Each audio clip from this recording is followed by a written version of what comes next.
Hello and welcome to Unacademy. As part of your GS paper analysis, we'll be discussing GS paper 1, in which we'll be discussing history, geography and Indian society. I'll be taking up the 6 questions out of history. After me, Mukesh sir will join and he will discuss 6 to 7 questions out of geography, and then Astha ma'am will discuss the Indian society part. Now, if we go and discuss the questions, one is the verdict with regards to how difficult was this paper. With regards to history, it's quite easy. Geography was lukewarm, you can say, rather moderately easy. And society, the trickiest questions came in Indian society in that regard. Very long questions, interesting questions that way related to current affairs. But before we begin the analysis, a very important announcement for you. The 24999 offer is back. It's a limited period offer. If you're ever contemplating joining us and taking a subscription with us, this is the right time. With this, let me start the analysis of GS paper 1 with the history questions. Now, there have been certain surprises, and for some reason UPSC has also repeated questions. With regards to modern India, we got 2 questions, which is less as per its standards. Then world history made a comeback with 1 question and an interesting one. Then art and culture, we had again 2 questions, and 1 question went into somehow again into ancient India. And this is where 2023 was an anomaly. And the anomaly was that there was 1 question on Vedic, 1 question on Delhi Sultanate, and 1 question related to medieval and ancient and the concept of geography and how geography impacted ancient India. And therefore, we believe that it was an anomaly. Maybe UPSC was playing with this idea to push ancient and medieval into GS paper 1. However, with this question there, you can deal with it in 2 ways. Either you look at it as a question of ancient India or as a question which intersects ancient with society. Because last time also the question was dealing with religion and society. This time also it is society and economy. But this is where UPSC has again changed the pattern. But by God's grace, all the questions were very easy. Standard basic questions. Now, in this session, what we'll do is we'll try to understand each and every question and what should have been the approach, and do we have any precedents for this question, and have we done it in class. Before I begin, I can already tell you that whoever followed our Conquer Mains program on the app and has previously been or as of right now part of our course, everything which came in history was discussed in class in a good length, and we also had a paper, the Sunday subjective test which is taken, we had questions on exactly the same thing. So therefore, our programs have been able to in a way intersect with what UPSC is thinking, and Conquer Mains that way has been able to provide for the last minute revision and the larger scheme of UPSC a very good platform and a program which can help you in last minute revision and learning. Now with this, let's begin the first question analysis. Underline the changes in the field of society and economy from the Rig Vedic to the later Vedic period, 10 marks, 150 words. Now, somehow this question is exactly the repeat of 2023. In 2024, we got society and economy. On the other hand, we have the main features of Vedic society and religion. Last year, with regards to an intersection with Indian society. Last year, there was a more explicit intersection with society, which is part of this paper. But this time they've just moved to a pure question on Vedic age. Somehow Vedic age is now seeing another comeback, back to back 2 years we have a question on Vedic age, which is quite unlike UPSC. It does repeat themes, but it doesn't repeat questions. And somehow this is a repeat question. Now this is a very simple question, because even if you've not done ancient for mains, the idea is if you have done prelims based Vedic age understanding, you will be able to answer this question very easily. So this question in the introduction, what is expected is that you talk about the age. This is always true for historical questions or history based questions, where we talk about what is the age or what does it precede or leads to. So we can easily say that after the Indus Valley civilization led to first urbanization in the Indian subcontinent, thereafter, for 200 years, we believe that there is a certain dark age which is now being researched upon. However, the Vedic age, and this somehow tells us that the Sanoli excavations, what is happening in Rakhigadi and the new updations in the NCRT, gives a little bit of current affairs precedence to this question that Vedic age and IVC are two topics which can come in the examination. But the idea is here you can just talk about the recent research which is happening and how the Vedic age is a very important age because it marks the historical period of Indian history, because now we have texts written in Sanskrit with the Brahmi script which tell us about a very important phase of Indian history.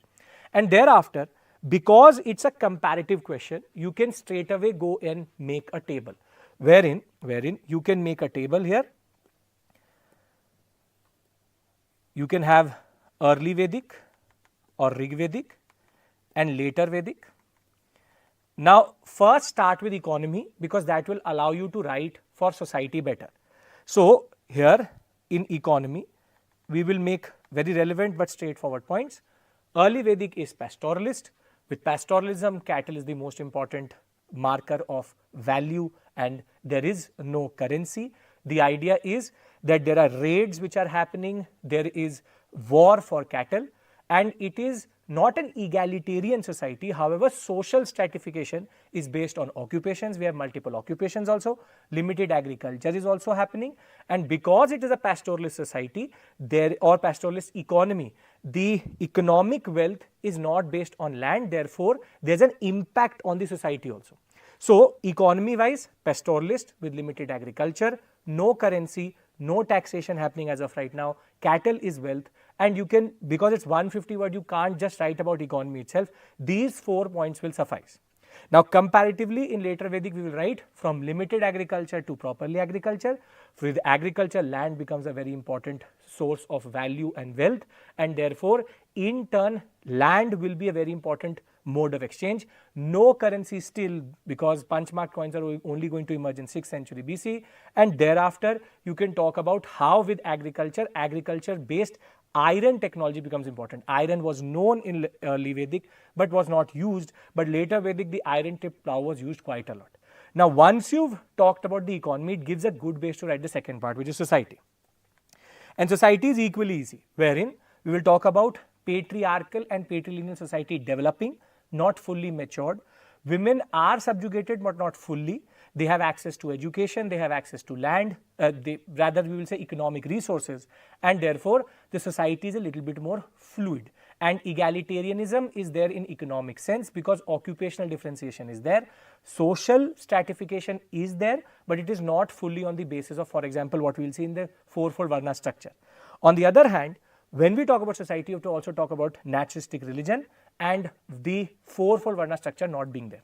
Thereafter, in the later Vedic period, we will simply say that from a patriarchal and patrilineal and patriarchal society developing, it will become a fully properly established institutionalized form of patriarchy.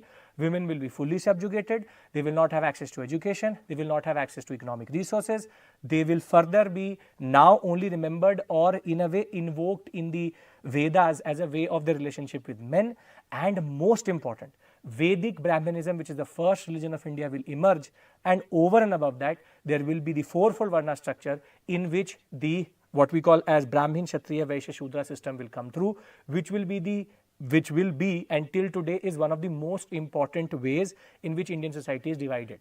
So, caste formation is later, but what are the basic points which is expected? Here you have to write about pastoralism for sure. Here you have to write about agriculture. Here you have to write about cattle. You have to write about land. Here you have to write about the fact that patriarchy, patrilineality is developing in the infant stage. Here it is fully matured. Here you can talk about the concept of how there is naturalistic religion. Here we have Vedic Brahmanism from no fourfold Varna structure, just occupational differentiation to fourfold Varna structure. And therefore, because it is a 10 marker with 150 words, you have a lot to write, but you can in a way be very precise by using this table. And by conclusion or for the conclusion, you can simply in a way use this concept, which is that the Vedic society, the later Vedic society was one of the most important bases for most of the concepts which exist in India vis-a-vis society. All social evils, agricultural based domination, women's domination, the social exclusion, social discrimination all rose in this period. So, this is a fairly easy question. All the points which I have made is something which you will do for prelims also because you get statement based questions. So, students should not say that UPSC is, if they could have asked a optional level question, but they haven't. What they've done is they've asked you a very basic, simple, straightforward society and economy question of Rig Vedic and later Vedic. So that way this question is easy, but remember for mains there's one issue. The easier the paper, the cutoff will go higher, because when everybody knows every topic, they will write good answers, or everybody is going to write answers. Nobody is going to, in a way, write an answer which has nothing to do with the question. Therefore, the quality of the question or the quality of the answer will be very, very important. The marks here, 1 or 2 marks, the differentiation will be how you structure the answer. And that is where this whole paper is about structuring rather than just writing content. Everybody knows the points which I have given you here. It's about how you put it on paper, because it's an easy paper. For history, it is easy. I can be very, very clear in saying that all questions are very straightforward, unlike what happened in prelims this year. With this, let's move to the second question, something which we did directly in our Conquer mains when we were revising art and culture in Conquer mains, where the question says, estimate the contributions of the Pallavas of Kachi for the development of art and literature of South India, 10 marks, 150 words. A fairly easy question, something which you should know automatically, because art and culture, you should not be surprised, is for mains. And therefore, this question again has a little bit of precedence. Last year they had given a question on the Cholas. Somehow this year also we have a question on the Cholas. But this question that ways is fairly easy, and you have to now see how much can you write, because here again we have multiple points which can go in, but you have to be precise so that you meet that 150 word answer. Now, in the introduction, you have to write about the Pallavas. That the Pallavas, after the decline of the Satavahanas and thereafter also the decline of the Vakatakas, will be a very important force in the peninsular sector. Their conflict with the Chalukyas is going to be very, very important, which will shape the history of peninsular India. However, they are known for their cultural contributions. Specifically, Dravida style came out of Pallavan architecture, and therefore, let us discuss the developments of art and literature under Pallavas of Kachi. You should not be put off by Kachi. Pallavas are of Kachi only. Now, here there are 3 or 4 heads under which you can write the answer. The first head is going to be architecture for sure, because you have to talk about how the Pallavas are the ones who produce early Dravidian architecture, which in turn leads to a maturity under the Cholas and thereafter. Second, you have to write about the sculpture part, because it is talking about contribution in art and literature.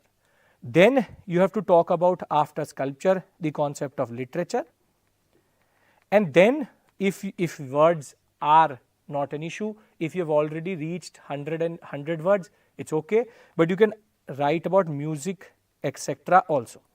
Now, in the architecture part, what would be expected would be 3 words that will give you marks. First, you will say what is called as Mahendra Varman group, which is the first group of temples which were produced in the form of rock cut architecture, which were directly done in a rock. These are called mandaps in Pallavan terminology, and Mahendra Varman group creates the first form of temple architecture. Thereafter, you have the Narsimha Varman I Mamalas, or Mahabalipuram, named after him only, Mamalapuram. Narsimha Varman I, his Panchrats being the zenith of rock cut architecture, and thereafter it is Narsimha Varman II Raj Simha who introduces the shore temple and the first earliest form of Dravida architecture. Obviously, you cannot write in so much detail, but they would expect you to say that from Mahendra Varman group and Narsimha Varman I Mamala group, which was based on rock cut architectures, Pallavas were the ones who introduced Dravida style of architecture, which can be first seen in the Narsimha Varman II Raj Simha group at Mahabalipuram. This will be the first expectation for sure, because this answer is incomplete without this information.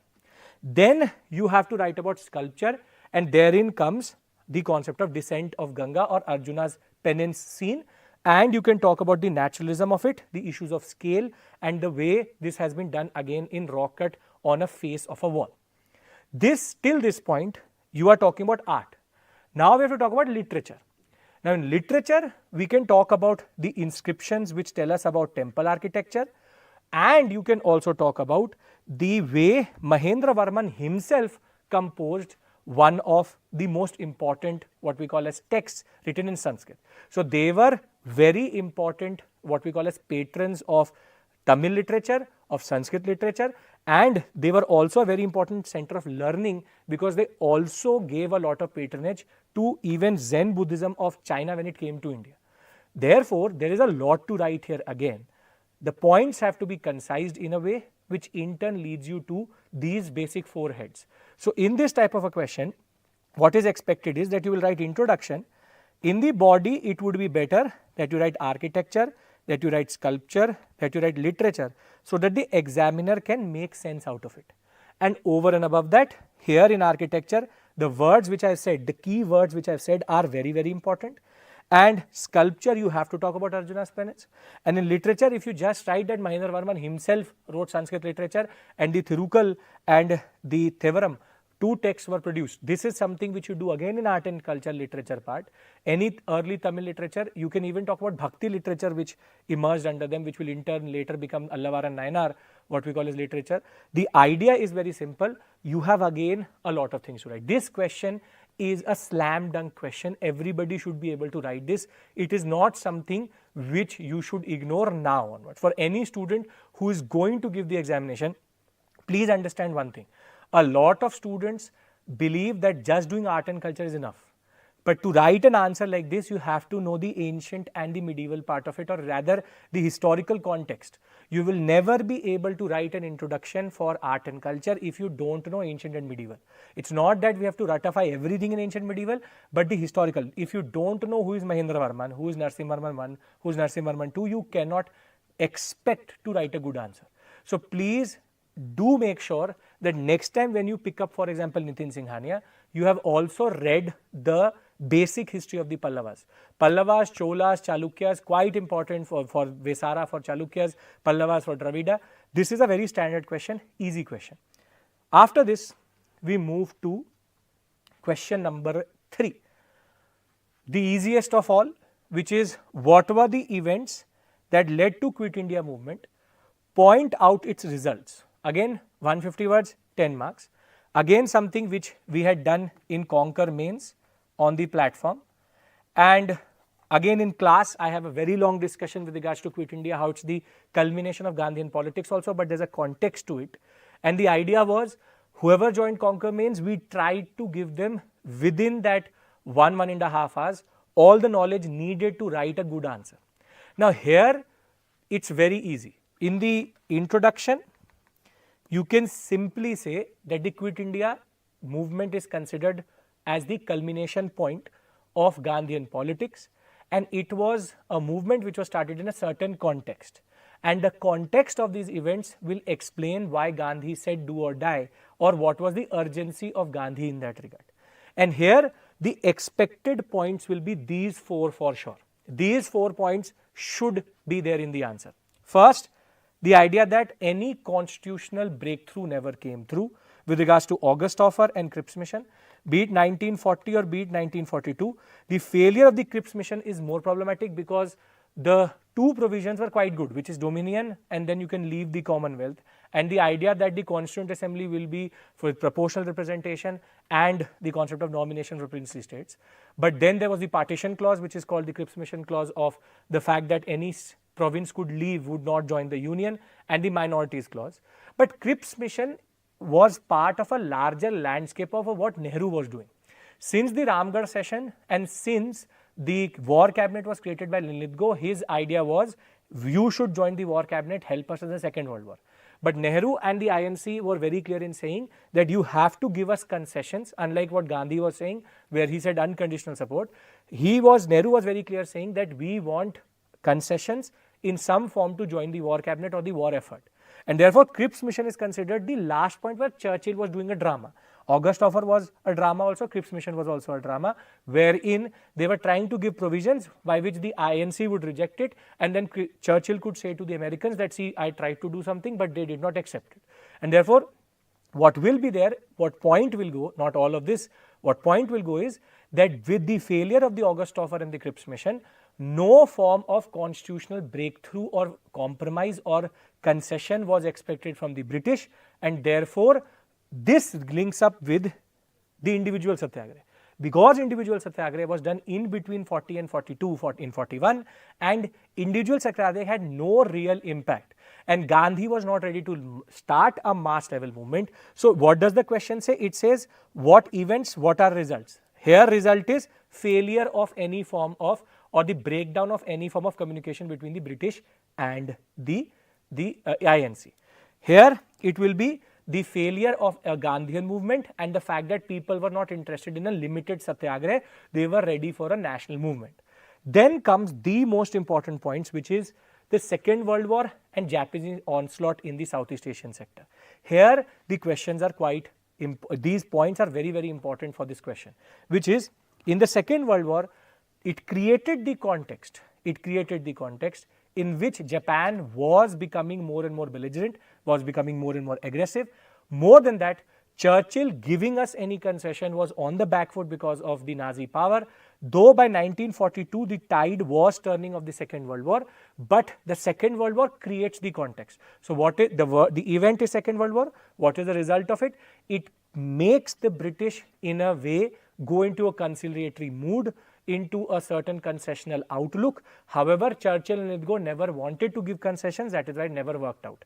So the point is, with these three, it was very clear that the INC would never be able to do anything within the constitutional means. But the biggest and the most important impetus to quit India was the Japanese onslaught, or you can say the rampaging which they were doing from China till the Malayan Peninsula. This is going to create not an urgency in the British, but in Gandhi and the INC. Gandhi was not ready to launch a movement in 1941, late 1941 also. But once the British started to leave the outposts and posts in Malayan Peninsula, in the Vietnam sector, in the whole of Southeast Asia, he realized that the British were not ready to defend India, or were not going to defend India against the Japanese. And therefore, the idea, quit India, leave our future and our fate to ourselves. We will figure it out with the Japanese, you quit India. So therefore 4 points are expected, and this question is not asking you the causes of the quit India movement, it is rather asking you the context of the quit India movement.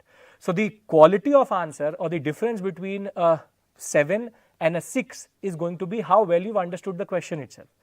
If you've understood the question, you will realize that the question is about events before quit India, not what was happening during quit India.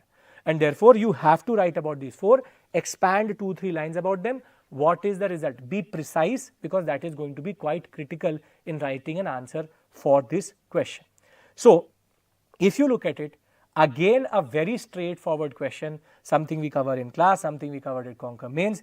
We have been able to, in a way, predict this question. But the more important point is, you now need to be more clear on how mains actually works. A lot of students think that it is about factual knowledge. It's not about factual knowledge, it's about conceptual clarity. This question is a conceptual question. Do you understand quit India? How did it happen? What are the events which was leading to it? This is a very interesting question, but a fairly easy question. UPSC could have gone any route. It has done that previously also. It's not a philosophical question. It's a simple, straightforward question giving you all the information in the question itself. So, looking at the first 3 questions, the student should have become a little bit more comfortable with the paper. UPSC did this in essay yesterday also. In prelims, this is not true for history. There were certain questions which were problematic. Here, they have been very, very simple, textbook style, NCERT level questions have come through. Thereafter, question number 4. Now, this is again a repeat of 2022. In 2022, we had a question, discuss the main contributions of the Gupta period and Chola period to the Indian heritage and culture. However, they have just removed the Gupta period, and now they're just asking about the Cholas, but in a more flamboyant way. Though the great Cholas are no more yet, their name is still remembered with great pride because of their highest achievements in domain of art and architecture. Comment 15 marks, 250 words. Basically, this is exactly the same question only the word Pallava needs to change. Exactly same question, estimate the contribution of the Cholas for the development of art and literature of South India. Exactly same question, they've just tried to be a little bit more philosophical, or they've given you a little bit of direction. You have to, in a way, talk about the contributions of the Chola, and that way the Cholas are known for, again, one of the greatest developments in Dravida architecture. And here again we can work with certain heads. A lot to write here, you have to be precise, 250 words. You have to write about architecture, how the Brihadeshwara temple and the Gangaikonda Cholapuram temple are the zenith of Dravida style, starting from Pallava. Thereafter, you can talk about sculpture, and no one can ever forget Nataraja sculpture, the lost wax technique, and the Chola bronze art being the most important. Then you can talk about painting traditions, which they kept alive, from Thanjore painting to the basic sculptures which they were making and paintings which were happening. Then you can talk about literature also, that one of the most important bhakti literature was produced during the Chola period, not the text itself, rather it was documented during that period. So, Pallava period we see the rise of the Allavas and the Nayanars, however the documentation of most of their poems is done during the Chola period, and therefore you can work with any of these heads, any of these heads.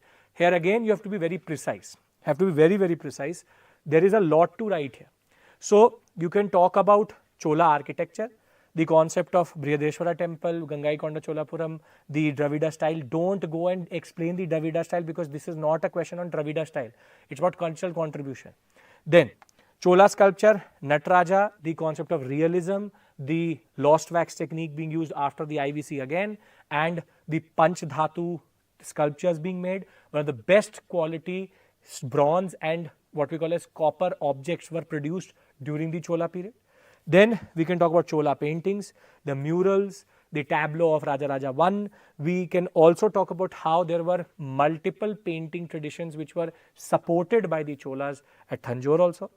Then Chola dance, Bharatnatyam, Kathakali, even the different folk arts were actually patronized by them. Rajaraja once sent 400 dancing girls under the Devdasi tradition to the Thanjore temple, which is again a very important form of patronage. And last, you can also talk about the dramas and the inscriptions and the text which were written here.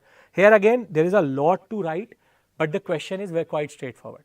It's exactly the same question which came in 2022. Here you just had to divide and write less about the Cholas. You have to expand on it. Fairly easy question, fairly straightforward question, not a difficult question. With this, we move to a very tricky question vis-a-vis, because students leave world history. See, world history and post-independence are things, or rather are two subjects which students tend to avoid. They believe that 0 to 1 questions comes through. With world history, there has always been a pattern. Either 2 years it will not come, then 1 year it will come. This is breaking the pattern that way. World history was not there previously, but again, the last time they asked a question, they were talking about how dictators were threatening democracy. That was a tricky question. If somehow a student had ignored world history, then they will find this question quite difficult. But if you have, for example, been with me in class for world history, or you were with me in the Conquer mains session where we again had a very long discussion about this.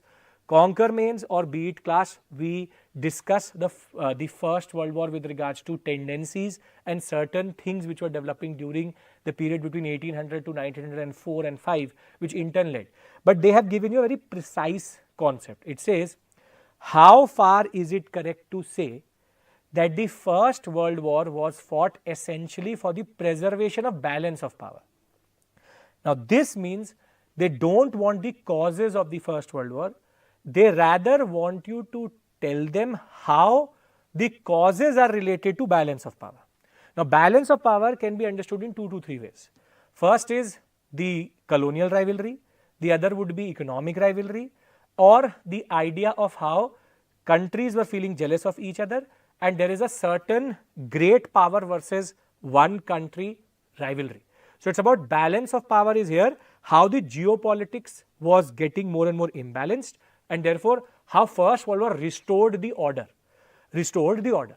And that is what we say tendencies in class, which is the fact that no local issue was remaining local. It was becoming a world issue. So local becomes global.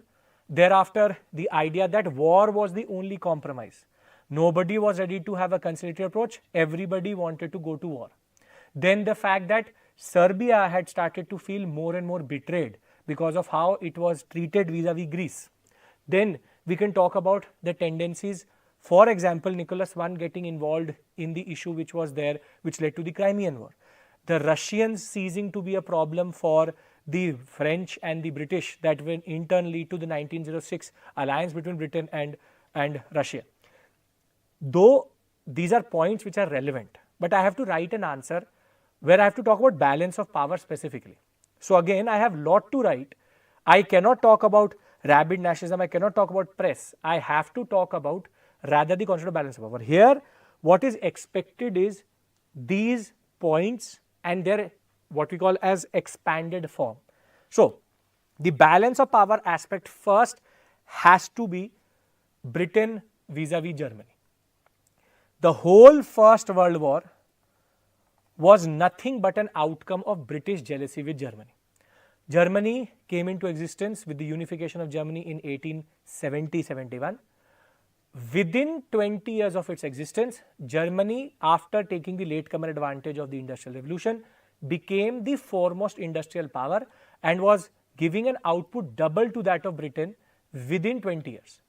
That will in turn lead to the British developing a certain jealousy with regards to Bismarck and how the Germans wanted to be more and more part of the world politics. The Berlin Conference of 1884, scramble of Africa, the Great Eastern Crisis which will in turn lead to the Congress of Berlin, to the fact that how Germany was involved in the Moroccan crisis, the fact that Britain did not like Germany is itself a balance of power issue. So these are two powers, they are trying to balance each other. The First World War was basically fought over Germany and Britain in a way trying to balance one another.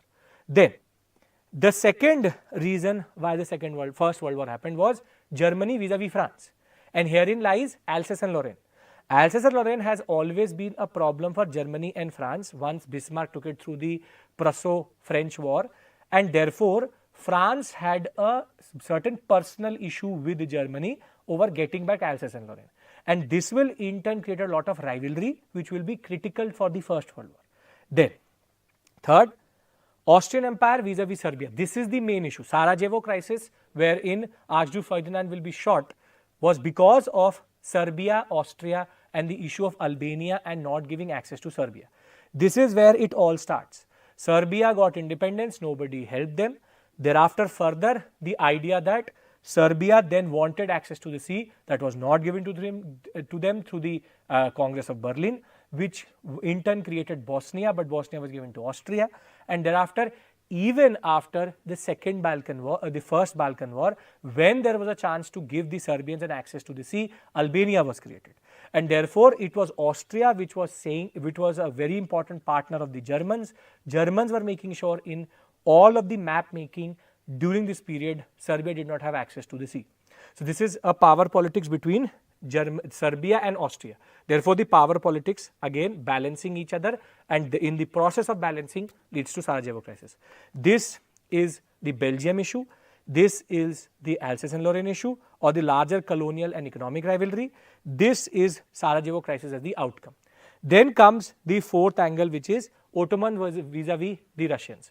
Russians had a big issue, which is the Dardanelles Strait, and the Black Sea access was something which was always in a way dictated by the Ottomans. Ottomans control the what we call as Dardanelles Strait, they control the access from Black Sea into the Mediterranean, and Russians always wanted somehow the disintegration of the Ottomans, which would in turn lead them to get control over Dardanelles, which they never got.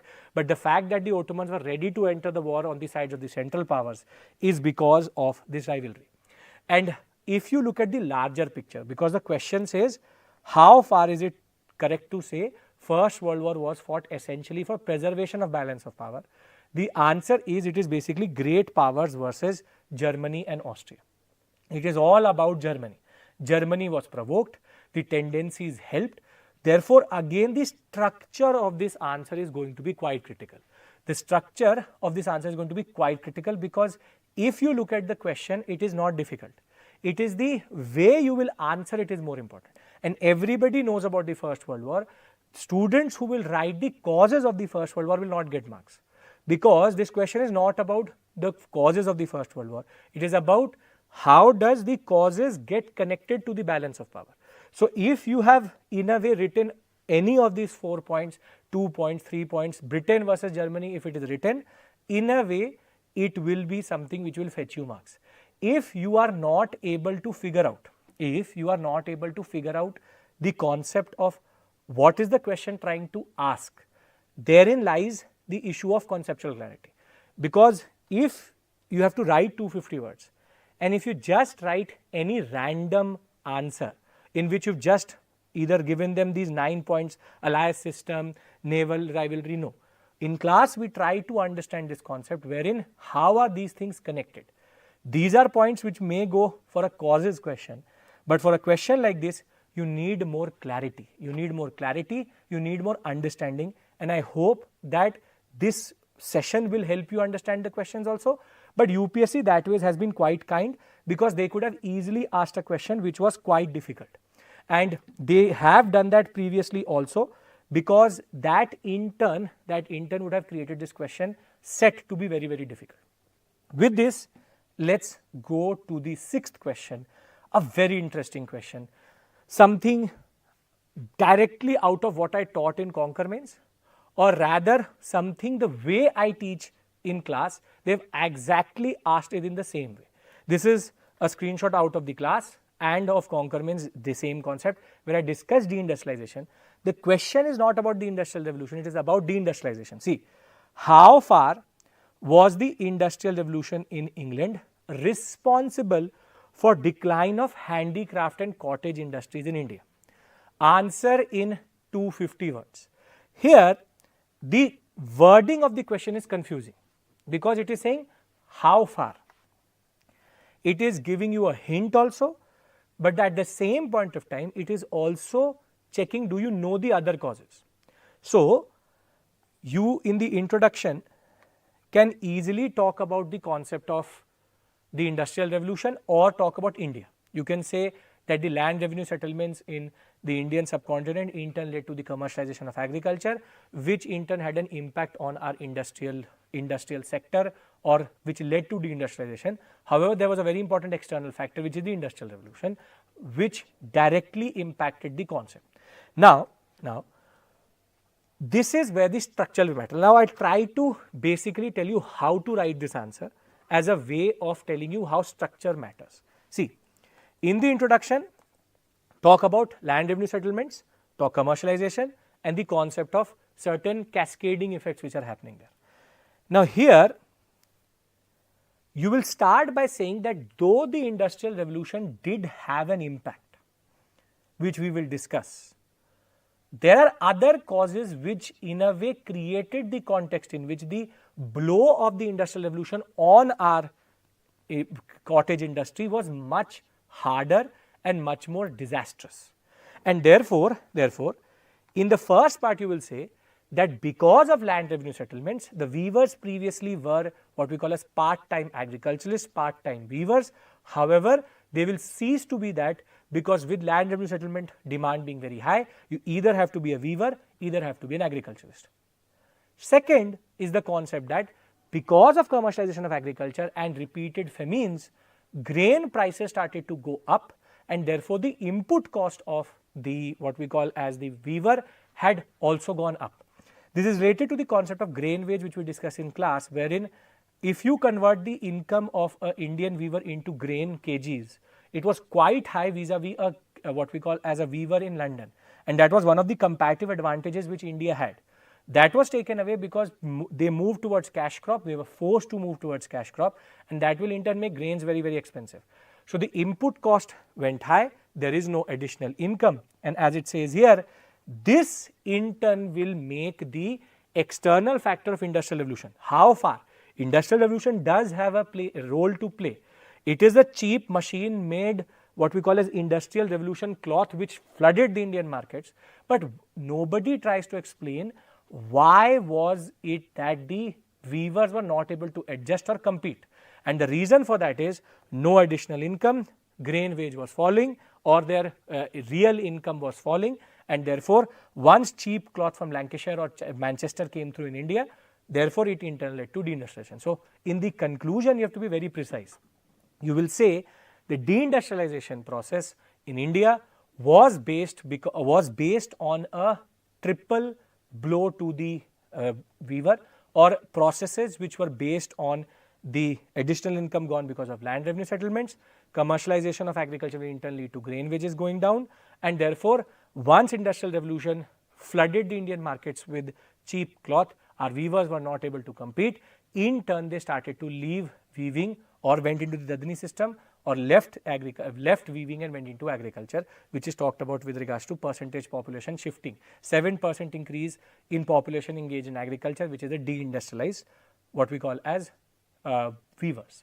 Now, before I hand it over to Mukesh sir, there are 4 very important lessons for you and me as a educator, as a teacher, and for you as an aspirant. Firstly, now anything and everything is on the table with regards to UPSC history. There was a very precise differentiation: ancient medieval for prelims, a modern art and culture for mains and prelims, and world history and post-independence for what we call as mains.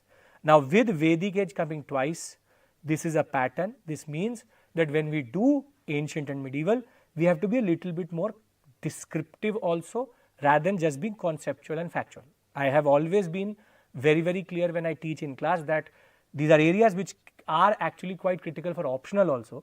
For any optional student, this is a very simple set of questions. The idea is you have to now be a little bit more aware. Leaving ancient medieval based on a lot of experts on different literatures and different places which you visit to get your information. Anybody who is saying leave ancient medieval is asking you to commit suicide now.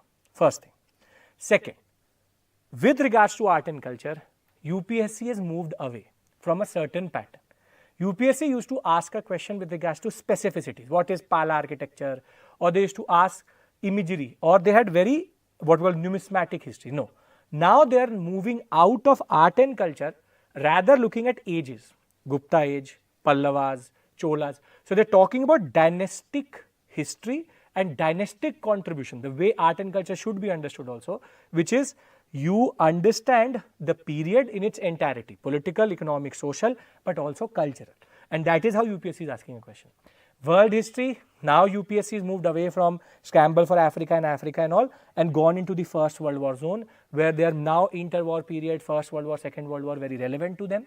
And last but not the least, with regards to modern India, it is very clear that modern India used to dominate this paper.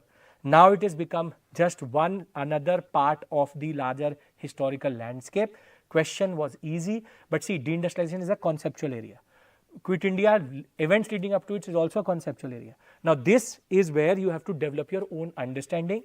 This means that if you are part of the Conquer Mains program, or if you are part of our program and you are watching this, what we say in class, the conceptual understanding which we try to impart is even more critical now in history more than any other subject. Now before we end, a very important announcement for you, which was done yesterday also, and a very important concept, which is called CSE Assured, or Assure by Us, which is that if you purchase a 2-year and above subscription of Unacademy with 24,999 as the lowest price possible as of right now, we will stand with you and we will be with you throughout the journey. So if you take 2 years plus, then when you clear prelims, we will give you QEP access for free. Once you clear mains, we will give you access to the interview program for free. And thereafter, once you clear the whole paper, we will refund the whole amount given by you for your subscription. There are certain terms and conditions, meaning that we have seen that all the toppers, 7 plus, for 72 plus out of the first 100, 5, they had a certain pattern, and we have taken that pattern, which is if 500 hours was the minimum they had seen. If you go by and if you meet all these criteria by taking 25 prelims based tests, 15 mains based tests, as it is you will clear if you are so thorough. But we are making sure and telling you one thing, we are assuring you that if you clear the examination, we give you your money back. And in any way possible, even in your third year, fourth year, it should not be like that. But anywhere, if you need our help, we are there for you, and we will automatically update the subscription. If you don't clear after 2.5 years also, we will give you 1 year extension if needed when you clear your prelims or mains. So don't have to worry. Once you become a part of this family, you are family, and therefore we will stand by you, and this is what is called as CSE Assure. Any other details, you can check the link in the description box. And with this, I will now hand it over to Mukesh sir. He will discuss the questions of geography, and after that it will be Astha ma'am with Indian society. Thank you. Take care. By God's grace, the question paper for history was very, very, very easy. I hope all our students and all aspiring students will take heart with the fact that UPSC is not deviating in mains, at least. In prelims, they are playing tricks, but in mains, it's pure knowledge and basic understanding. Thank you. See you. Take care.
Hello, a very warm good afternoon to all of you and welcome to Unacademy.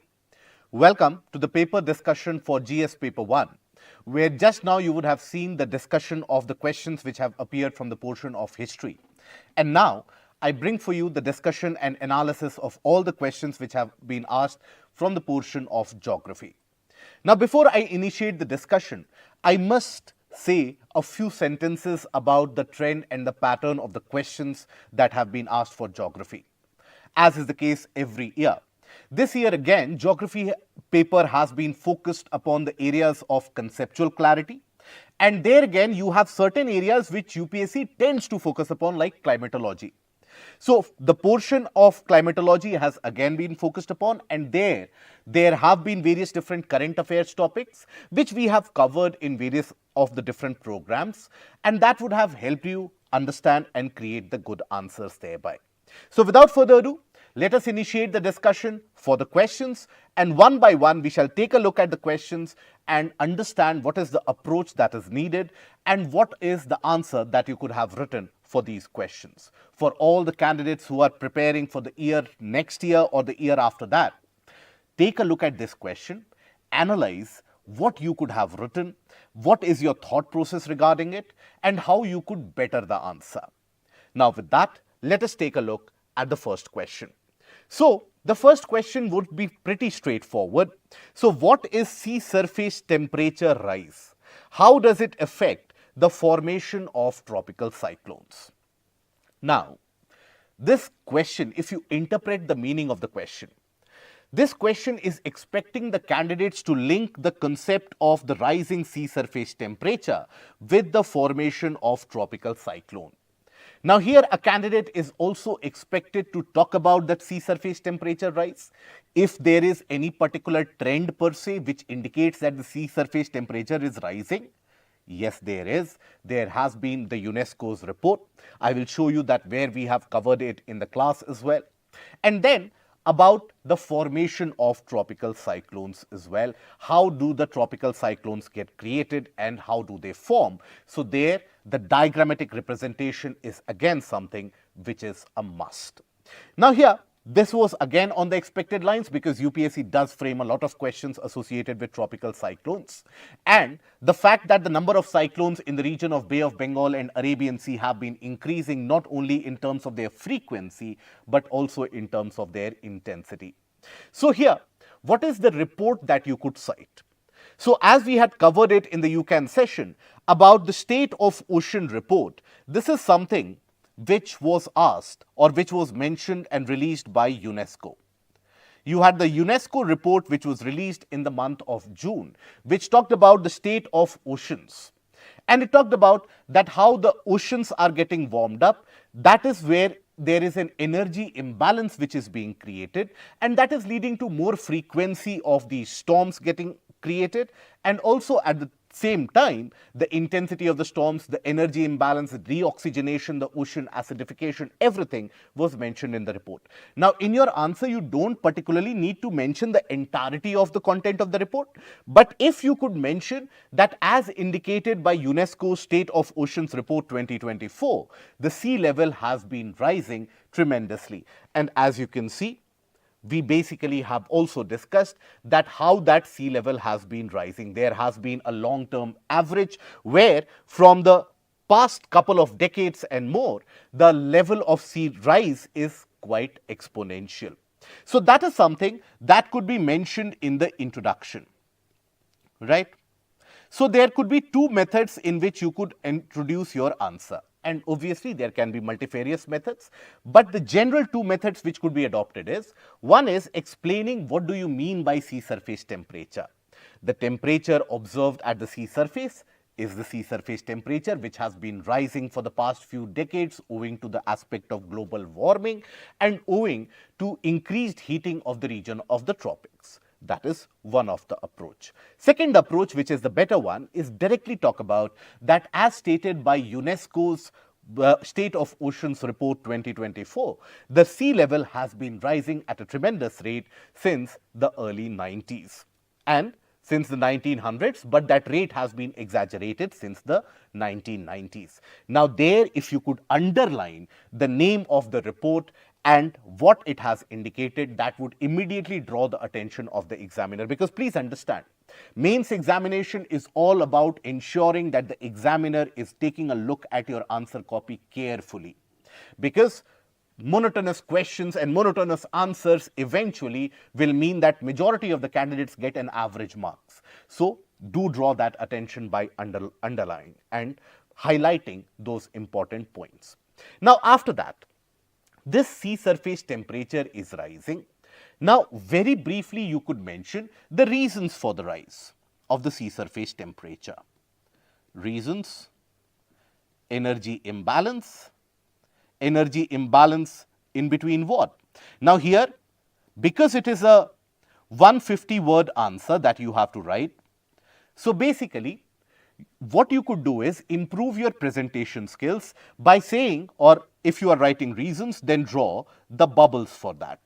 That would immediately save the words as well, but also at the same time ensure greater attention. So, energy imbalance is one of those. Then global warming is another one of those, global warming or the greenhouse effect. Right. Now, once you have talked about the reason, already you are in the midst of the body portion of your answer. Then after that, you have to talk about the concept of tropical cyclones, again something that we have covered in detail in the quality enrichment program or the QEP sessions for Conquer Mains that we had taken. So, there you talk about the entire process of formation of a tropical cyclone. So, you see, for the formation of a tropical cyclone, what do you need? So, there when you talk about this tropical cyclone, you have to talk about that this is created when you have an intense low pressure center. Low pressure created in large water bodies. Okay? In large water bodies.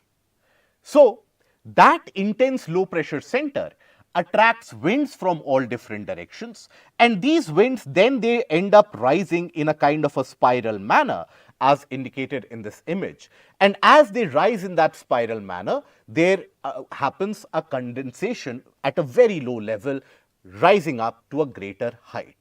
So, that is what leads to the creation and the formation of thick cumulonimbus clouds. And this in itself creates a kind of a heat engine or a self-sustaining mechanism feedback loop, where these moist winds they move around the low pressure, then the winds tend to rise up. As the winds rise up, they undergo condensation, they release latent heat of condensation, which further intensifies the low pressure on the sea surface, and that again attracts more winds around that low pressure. So, there is that complete feedback loop which gets created, due to which the cyclonic storms end up getting stronger. So, this formation of the cyclone first of all needs to be talked about. Formation, how is it that the formation of cyclone is occurring? Okay. That also needs to be talked about. Now, here when you are talking about this formation of a cyclone, diagrammatic representation, and if possible, as we have indicated here, basically a chart or a graphical representation that will always go a long way. Try to create that graphical representation almost in wherever the scope is in the subject of geography. That is always very, very helpful. Now, after that, once you have established the sea surface temperature rise, then you have established the formation and the necessary conditions for the tropical cyclone due to the heating of the sea surface. Whenever the sea surface temperature increases above 27 degrees Celsius, you have the formation of these intense tropical storms. Then you form the interrelation. So, you have established one fact about the sea surface temperature, another fact about the tropical cyclones. Then the next part of your answer is going to focus upon the interlinking of these two concepts. Then when you interlink these two concepts, thereby what do you do, or what is required or expected out of you? Talk about the fact that what happens when that sea surface temperature will create these tropical cyclones, and thereby you can start explaining the factors or the phenomena responsible. For example, as the sea surface temperature is rising, it is not only rising in the tropics, by the way, it is rising even in the temperate areas of the world. Now, as a consequence, the tropical cyclones, which were earlier restricted to around 5 degree north to around 23 degree, 24 degree north latitudes, and 5 to 8 degrees south to almost around 25 degrees south latitude, now that is spreading to higher latitudes. These tropical storms are moving beyond the tropics in the subtropical areas as well. Now, in the subtropical areas, as these storms develop, the Coriolis force increases. That increase in Coriolis force means that the winds are oftentimes unable to reach that central portion. And as a consequence, there is a greater revolution which is associated with the wind rise and the spiral motion. So, the intensity oftentimes tends to get exaggerated. So when the intensity of the winds get exaggerated, what will happen? The damage or the destruction associated with the cyclone will also end up increasing quite substantially. But also, as always, there is a higher average temperature of the seas. Means what? The frequency with which these low pressure centers are getting created, that frequency will also increase. So, while earlier you would have 3 to 4 such cyclonic storms in the region of Bay of Bengal and Arabian Sea combined in a particular year, now that is exaggerated and that is increasing much more, and so is the case with the region of South China Sea as well. Here you could have given the example of the recently in news what was mentioned as Typhoon Yagi, where the destruction cause was unprecedented, and continuous recurrence of these typhoons in the region of South China Sea is one of the results of that rising sea surface temperature. So let us take a look at how you could have framed the answer. So initial portion should concentrate on what is the sea surface temperature rise. Here, do cite the report. Adds authenticity to the answer. Cite the report by UNESCO. Okay, that is important because that links it to the current affairs. Then, how does it impact the creation of low pressure? Average annual temperature is higher, so more frequent, first of all, more frequent low pressure centers are created, and secondly, the low pressure centers are also going to be more intense. Okay, that is also going to be much more intense. Then increased intensity and frequency. Now it is here that you have to talk about the process of formation that is expected out of you. Formation of the cyclone. Just a mere mention of the cyclone won't do. So the process of formation is also required to be mentioned. Spread into the higher latitudes, and what is the impact associated? That is the lower portion or the end portion of the answer, where you talk about increased destruction, more storm surges, increased coastal flooding, and so on. Impact on biodiversity, anthropogenic impact, that is something that you can talk about. So how do you conclude such an answer? It's quite a technical question, but at the same time a question which is associated with a kind of a climatic disaster. So when you write the conclusion of it, it has got to be very straightforward and simple, that the eventual end goal has to be to reduce the amount of emissions in the world and reduce the level of warming happening across the globe. Otherwise, the planet is going to become much more destroyed and destructed in the near future, owing to the increased frequency of these storms as being observed in the region of Gulf of Mexico, South China Sea, and the region of Bay of Bengal.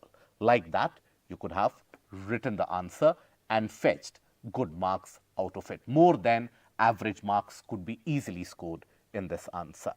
So overall, understand here the purpose of this analysis. The purpose of the analysis is very plain and simple, guys.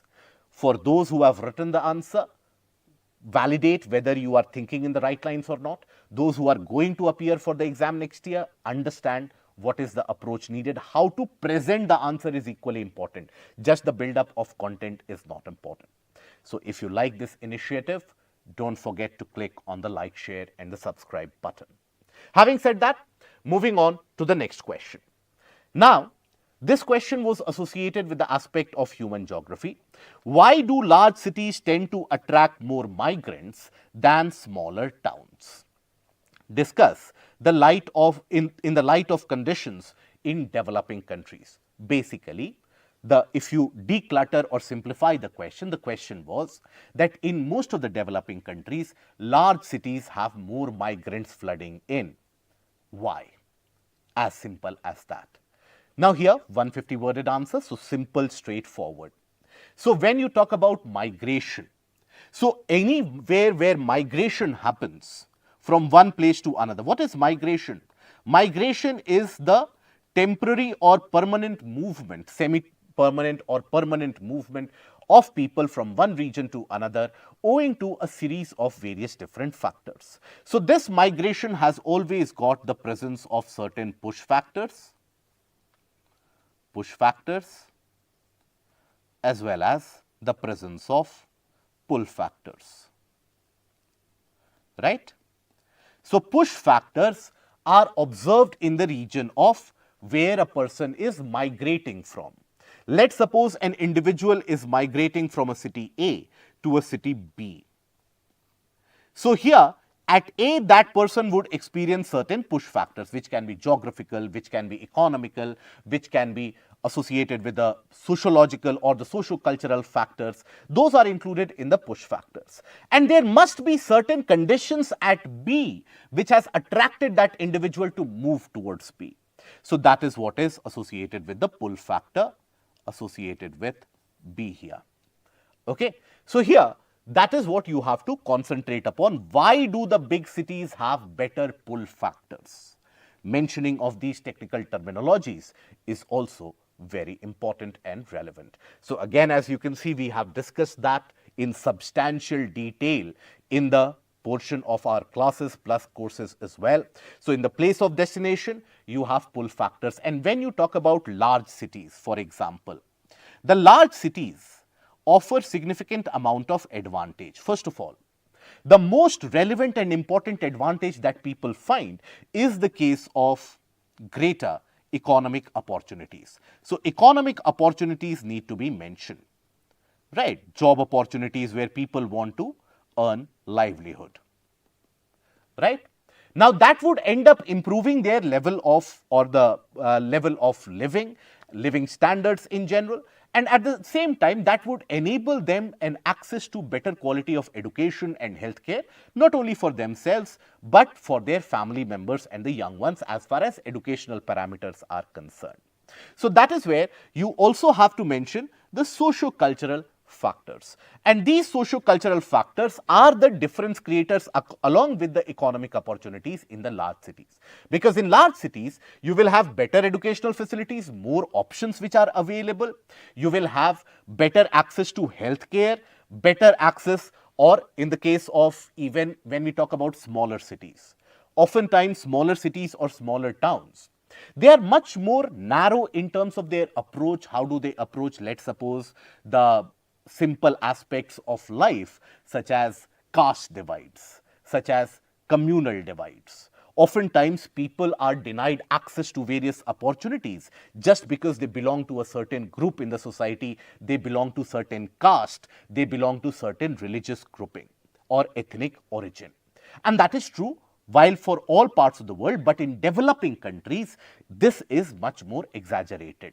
So, as a consequence of that, people from these areas or from the rural households or even in the some small towns, they tend to or choose to move to such areas where there is open society, openness in terms of acceptance of ideas. That is something which is very important. Now, here in this map, we had also indicated the regions where you had the light colored regions indicated inbound areas or inbound migration, right? Whereas the dark colored regions would indicate the out migration.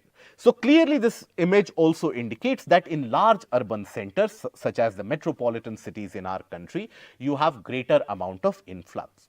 Economic survey data could also be cited, which indicated that every year in our country we have more than millions of people. In fact, it talked about close to around 11 crore people, citing the aspects of the railway data and the railway reservation data.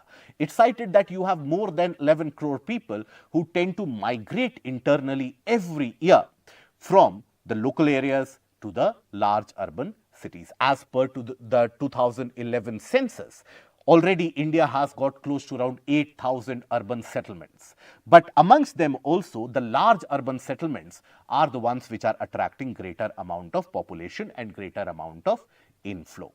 So, that is the case with all the urban cities. Now, in this, what is required for you to write is, when you write these pointers, you have to mention sub-paragraph wise as well. So, what is the phenomena of migration? That is how you have to introduce your answer, right?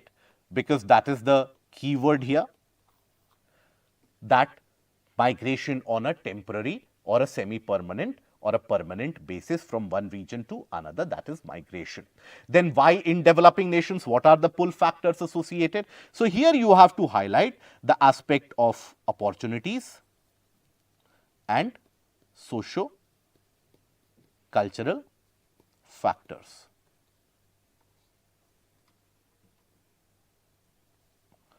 Opportunities as well as the socio-cultural factor. Just talking about the economic opportunities is not enough. So you have to talk about socio-cultural, where education, healthcare, everything needs to be mentioned in detail. Then after that, give examples in each one of the points as well. In the later part of the answer, talk about the impact. Due to this increased migration, what is the impact? So the urban cities are getting significantly overcrowded. As a result of that, the resources in the urban areas, they are getting exploited at a very fast rate, also leading to various issues in urban settlement. Now understand, this is one of the favorite pet areas of UPSC, that is the problems that the urban settlements are facing. So this is again a derivative of that question itself, but in a causative manner. That is what causes the problem in the urban environment. So that impact you have to mention in the later part of the answer. And when you mention these impacts, there you have to talk about issues such as pollution, issues such as low living wage. For example, you have oversupply of labor due to excess amount of migration, which leads to lower income level in the larger section of the population. You also have various factors such as urban flooding, destruction of biodiversity in the large urban areas. So that is where you also end up observing a lopsided development. With many parts of the countries, they do not have that infrastructure development which is observed in these urban areas, and that is what creates income inequality and inequality in terms of opportunities in various regions as well. After you have mentioned these impacts, that completes your answer and that brings you to the conclusion. In the conclusion, you have to talk about that in order to take the next leap or the next step of growth curve, countries like India need to ensure holistic development and uniform development even in smaller towns. That will help not only in redistribution of population, but also ensure that the existing urban areas, they are a habitable place to live in, and there people can have better quality of life. So when you are writing this conclusion, you are basically creating a conclusion in a positive mindset. So that positive outlook is always required in whichever conclusion that you write, be it for the society, be it for the part of geography. That is what makes your answer complete and comprehensive. Now, then moving on to the next question. This is a question which talked about the aspect of demography. So what is the concept of a demographic winter? Is the world moving towards such a situation? Elaborate. Demographic winter. So here you have two direct questions that UPSC has thrown at you, making your job very easy. There is no vagueness or a kind of an ambiguity attached that whether UPSC is expecting this or that. It is very straightforward. So what is the concept of this demographic winter is what you have to start your answer with. So what is that demographic winter? So in various parts of the globe, including now recently a couple of weeks back, you had the news stories hitting the headlines that Russia expects people to reproduce more. So that is where Russia expects people to have more children and more babies, promoting the aspect of more procreation. Now that is where it was hitting the news headlines. But basically many parts of the world are experiencing a declining rate of population. That declining population is a cause of worry for very different parts of the or many different parts of the world, because when the population is declining, that automatically means that the workforce will be declining in terms of their number as well. Every country traditionally, as we have also studied in the form of the demographic transition theory, every country hits that purple patch of demographic dividend where India is right now, where you have large amount of youth entering into the working age population, and as the youth enter into the working age population, there is an economic benefit associated with that.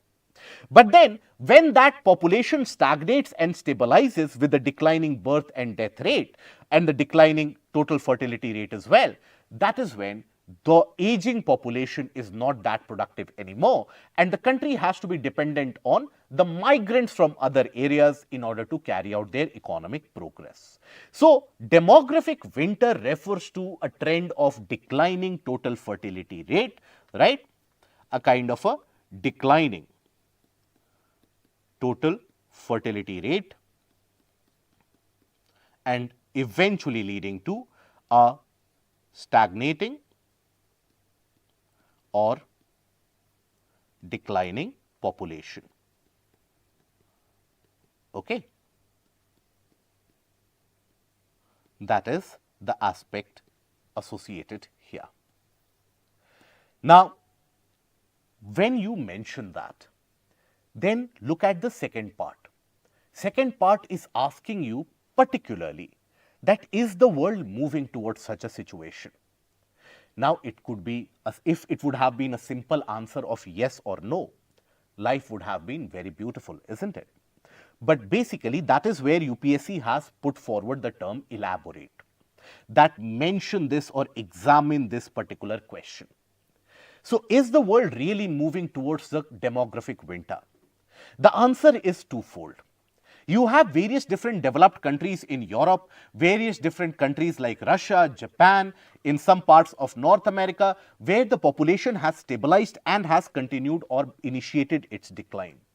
But at the same time, you have various other different demographies of the world, particularly India, Pakistan, Bangladesh, countries of South Asia in general, and also countries of Africa, where you still have total fertility rate which is substantially higher, which means that the population is expanding. For example, even in India you have regional disparities. When you talk about the states within India, for example, if you consider a state like Kerala, there the total fertility rate is below the replacement level rate. What is that replacement level rate? So, total fertility rate also you can elaborate in a very brief sentence. Replacement level is when you have a total fertility rate of 2.1, that is on an average, a woman reproduces or gives birth to around 2 individuals. So, that is the replacement rate. The population is neither exceeding or nor reducing. In India, you have states such as Kerala, where the total fertility rate is below that replacement rate, means there the population is declining. But at the same time, you have states that is in the region of eastern UP, in the region of northeastern Bihar, in the region of central Odisha, in some parts of West Bengal, in certain areas of Madhya Pradesh, where the total fertility rate is more than 3. Now, more than 3 means an expanding population. The total fertility rate in the neighboring countries, when you consider there, for example, Pakistan, there also the population is increasing. The total fertility rate, if you consider in the regions of Africa, for example, Nigeria, there also the population is increasing. Now, you could also quote the Lancet survey and a Lancet report which indicated that by the year 2100, the most populous country in the world is expected to be Nigeria. Right? Unlike the popular preconceived notions that it could be either China or India, the expectation is that Nigeria will have the maximum population, which means what? In many parts of Africa, they are still in the stage 1 or stage 2 of that demographic transition curve. As a consequence, what means is that their population is still on the rise. So, it is not the case that immediately the population is going to decline, but yes, the other aspect of the answer that you have to mention here is that the population which was expected, the population growth which was expected to peak at a certain level and then follow a kind of a bell curve, now it is expected to reach that peak at a much lower population age or much lower population number. Earlier, it was expected that the global population will peak to somewhere around 15 to 20 billion. Now, it is expected that it will peak somewhere around 10 to 11 billion itself. So, that is something you could also indicate, you could show the graphical representation as well. At the same time here, you also have to, it is pertinent and apt enough that you also mention the reason for it, or rather the impact for it. So when you mention the reason here, right, why is it declining? Why is it that the world is moving towards a demographic winter? So the reasons could be listed in a point-wise manner, in a bubble manner, because it is a 150-worded answer. So the reason could be, first of all, that improved socio-economic conditions, improved access to healthcare. Healthcare. Healthcare means what? That people not only have better medical facilities, but they, as people live longer, they continue to live longer. The natural tendency of a society is that they reproduce lesser number of offsprings, in the sense that earlier you used to have a scenario, and still in many parts of the world you have the scenarios, for example in sub-Saharan Africa, in certain parts of northern India as well, and central India as well, where generally when people see that out of 5 kids, only 1 has survived, they tend to have more number of kids to increase the survivable chances. But when they see that out of 5 kids, all 5 of them have survived, means better access to healthcare, then the next generation will have fewer number of kids. So improved access to healthcare means there are lesser number of kids which are being born in the next generation. Then awareness has improved, right? That awareness means now women health is something which is being concentrated upon, which also reduces the number of births. Then after that, in the healthcare, you could also talk about increased awareness. In both of them, the aspect of family planning has been penetrated to the lower sections and the lower strata of the society as well. Majority of the countries are hitting the 4th stage of the demographic transition. That is also something you can talk about. Then other than that, socio-economic conditions are increasingly becoming better. Economic conditions. Which means what? For example, when we talk about the scenario in the countries which are not well developed, where, or even in the present condition where the societies are not that developed, wherever you would find that the economic conditions are very particularly poor, there people tend to have more number of kids so that they can be of economic support and economic help as well. They would basically end up supporting the family income as they grow up. That is why people have the tendency to have more number of kids. Even today in sections of our society in various different states, you will find that the economically laggard areas, there people will have more number of kids in order to support their family as they grow up. But as everyone is reaching a minimum level of affluence in many societies, that provides them the flexibility that why to have so many kids? It can have a costly education, rising cost or rising inflation as well, which can be linked into other point. Rising inflationary trend. And this rising inflation, you can link it to educational services, healthcare services, and in general the cost of living is increasing. So people feel that having more number of kids is going to be burdensome. So this is the reason why it is increasing. So what is it?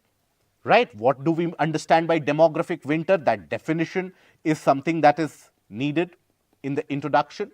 Decline of total fertility rate, regions experiencing a decline, that also you can mention. Countries like Russia, Japan, these are the some of the famous examples that you can cite. But at the same time, you have to talk about that not all the places are experiencing this, because the elaborate portion here, that is the world moving towards such a situation elaborate, that is something that you have to examine, and that is where UPSC expects you to delve into detail. So here talk about the regional disparities. Regional disparities. Okay. Then after that, you basically have to talk about the aspect of reasons for decline. You don't have to mention the reason why in certain areas it is increasing, because the one place where you are mentioning the reasons for decline, that automatically takes care of the reason for elaborating that why in certain areas this is not being experienced. Then eventually the impact on global workforce, impact on demography, impact on economy, impact on caregivers, in general, the family bonds and the socio-cultural ties. For example, one-child policy in China aimed at reducing the population has had a significant amount of impact in terms of the family ties that are present in the region of China, where it has been found that every family has got one kid, eventually means that there are no relatives. As that individual grows up, there are no relatives to basically fall back upon, rely upon. So the family structure, as people are talking about, that family structure is being broken into the concept of nuclear households. So not nuclear families, but nuclear households, where individual entities are getting created. So that entire socio-cultural and the socio-economic impact on the societies should also be mentioned here. Then after that, you talk about that is where you will finish the answer and the body of it. So in the conclusion, you talk about the fact that while this is going to create large amount of opportunities for workforce across the world, India has got that golden opportunity where Indian workforce, or India can be the exporter of workforce across the globe, and that would mean utilizing our demographic dividend at an opportune moment in order to reach that economic pinnacle or the pinnacle of growth. So in this way, while you are writing this conclusion, what you have done? You have expressed it to the examiner that it is going to be beneficial for India as well. So that is what is required out of this answer. Then an expected question: what is the phenomena of cloudbursts? Explain. Now, a simple question about cloudburst. So nothing else attached means cloudburst needs to be elaborated in detail. The image in itself again tells you we have covered it in significant detail in the QEP sessions for the mains and even in the plus courses. So first of all, in the introduction, you talk about the definition of cloudburst. So it refers to intense precipitation over a geographical area, especially mountains, for a short period. The rain falls at a rate of 100 millimeter per hour over an area of approximately 20 to 30 square kilometer. That is a cloudburst, where the clouds are basically so very large, they are unable to hold themselves. This will form your brief introduction, where the examiner will get an idea that you know about the phenomena. Then when you start the body, then you talk about that these events of cloudbursts majority of the times are observed in the region of the mountains or the hills, and in very rare cases are observed across the plain areas. Now after that, you talk about the conditions which lead to the creation of the cloudburst. So there you explain with the schematic image that if you have a mountain, mostly in the mountainous areas, so there you have the winds which rise up carrying moisture. If let's suppose you have moist winds which are rising up, then they will lead to the formation of the clouds. And as these winds keep on coming, more condensation will happen, which will lead to further expansion of the clouds. All of this can be elaborated only with the diagram. You don't need to explain all of that, but in a brief point-wise manner, you can talk about the exact formation which will add value. Now, the clouds are then held by the winds and the clouds are held aloft. The moment that the winds become discontinuous even for a brief span of time, then these clouds, they give way. And everything that they were holding, that simply falls in the form of copious amount of rain. So that is where these cloudbursts need to be elaborated. Then it is again a region where, or a condition which is influenced by the creation of the intense low pressure.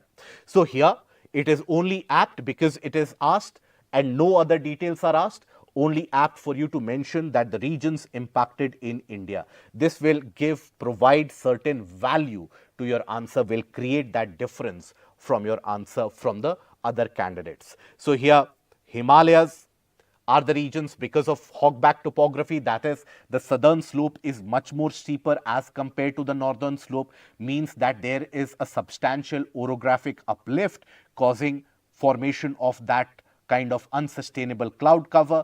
And at the same time talk about even the region of the Western Ghats, which are in escarpment. So that is where you have a vertical rise of the air, moist winds, which leads to the occurrence of these cloudbursts.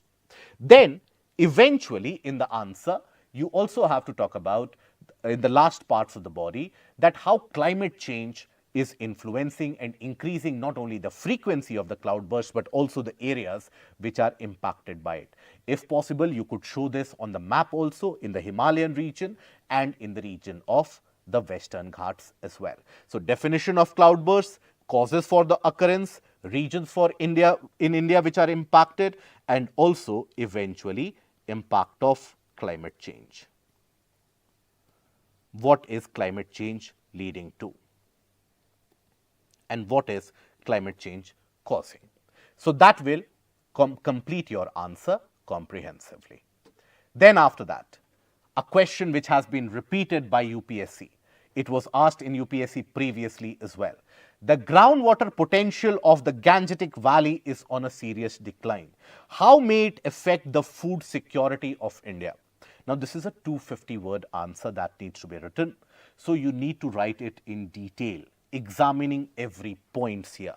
What are the different themes that you need to address here? One is the aspect of why the decline. Okay, that is something that you need to address, that why there is that decline. Then after that, the impact of that decline, and also there is role for the way forward. What can be done going forward? So these three themes you need to address. So the reasons for the decline: over extraction of groundwater. Now, over extraction can be because of various reasons. One is because of unsustainable farming practices. For example, you have the cultivational practice where people still, or large amount of farming community, they still end up growing or cultivating paddy and carrying out flood irrigation. Now, that means extraction of groundwater. You could also mention one of the related facts that in majority of the irrigated areas, tube well irrigation is the most prominent and the common method of irrigation. That means exploitation of the groundwater. In fact, tube well irrigation alone accounts for more than 46% of the irrigational methodologies adopted in India. So, the growth of crops, water guzzling crops like paddy, sugarcane, right, that is something that you could mention here, that they consume lot of water, that leads to depletion. Then that is the unsustainable farming practice, but also there is over extraction due to population pressure. That population pressure means more density of people. For example, in the region of Delhi NCR, the density of population is more than 10,000 per square kilometer in certain areas, which indicates the amount or the magnitude of the problem. If so many people are living in such a small area, how will they fulfill their requirement of the water? So that is again concentrating on the urban area and the urban problems, pet area of UPSC. Always remember that. Even those of you preparing for the next year or year after that, UPSC will definitely ask you a question from this theme. Then you also have the changing land use pattern, which means what? For example, green areas like forested regions and the regions of vegetation, they have been converted into cement lands or the cemented islands. For example, you have asphalt roads, you have concrete roads, you have concrete buildings. So as a consequence of that, you have water cycle which is impacted, right? Water cycle is impacted. At the same time, you have various lakes, ponds, etc., which are the natural sponges in the ecosystem. Lakes, ponds and wetlands, they are being encroached upon. Okay. So that recharge of groundwater is not happening. Other than that, you have the vegetation which is getting cut off, open spaces which are getting removed.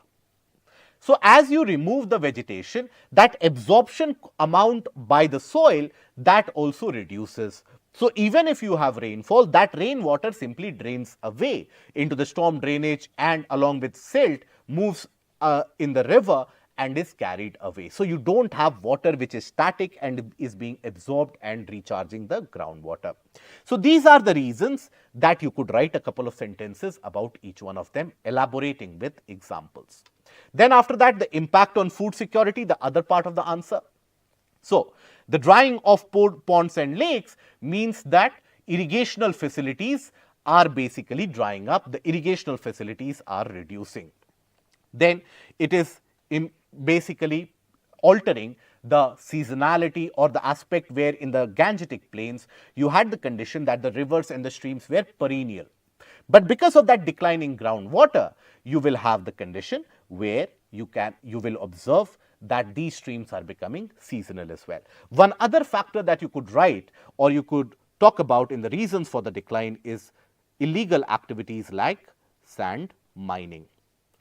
That is also responsible for the declining groundwater level, particularly in the Gangetic Valley. Then seasonality of streams also means availability of water for aquaculture, for irrigation, that is declining. Now, as more people are trying to get irrigational facilities, more people are digging these tube wells, they have to incur more cost because many of them have to actually dig to a greater depth to get access to water. So input cost associated with the crops, that also would increase. And in the availability of less water, in the same farmland, the yield per hectare is reducing, again impacting the amount of crops that is available or the amount of crops that are harvested. Then groundwater availability has reduced means what? Now the farmers, majority of the farmers in India, close to around 87% of the farmers belong to either small or marginal category. Now many of them don't have the access to the various canal systems, etc. So that also means that now their dependence on seasonal rainfall is increasing, due to which there is a greater probability of economic crisis in the farming community, which also means lesser amount of investment into the future crop growth, and that means again an impact on food security. Now then, the last portion or the last theme of the answer, what should be the way forward? So micro irrigation facilities that needs to be developed, like sprinkler irrigation, drip irrigation, government schemes such as more crop per drop and Niranchal program, which basically means watershed management and ensuring water sufficiency in that small area, that needs to be concentrated upon. Then climate resilient agriculture, where you grow crops which are favorable to that agroclimatic zone, and here you could mention the utility of crops such as millets, pulses, right? These particular kind of crops, they don't require that much amount of water. So that is something that can be mentioned. And also steps like rainwater harvesting at a small micro level would also mean greater amount of availability. You can also have the aspect of creation of sponge cities, where recharge of more lakes and natural aquifers is the aim. So that is a way forward which you mentioned. So all these themes need to be addressed. That will complete your answer, fetch you good marks. Then, what are Aurora australis and Aurora borealis? How are these triggered? So basically, again something that we have covered in our QEP session, Conquer Main session taken on YouTube, where we had covered the details of, now this year you had a massive solar storm in the month of May, due to which these auroras were sighted even in the areas around US. So that made this an area associated with the current affairs as well, but UPSC has asked you a static portion related to it.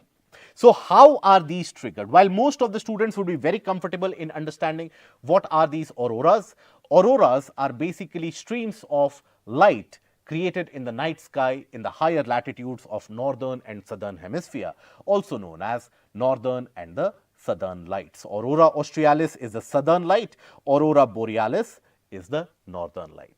Now, why are they created? Now, for that you need to indicate the image of the magnetosphere of the planet Earth. So, the magnetosphere of the planet Earth, basically ensures or means what? That when you consider, let's suppose, the planet Earth, now it will have its magnetic field, right? Now, that magnetic field line will have its maximum concentration in the higher latitudes in the region of the poles. Okay. So, here when you have the solar storm or the charged particles from the sun which come, these charged particles, they will interact here.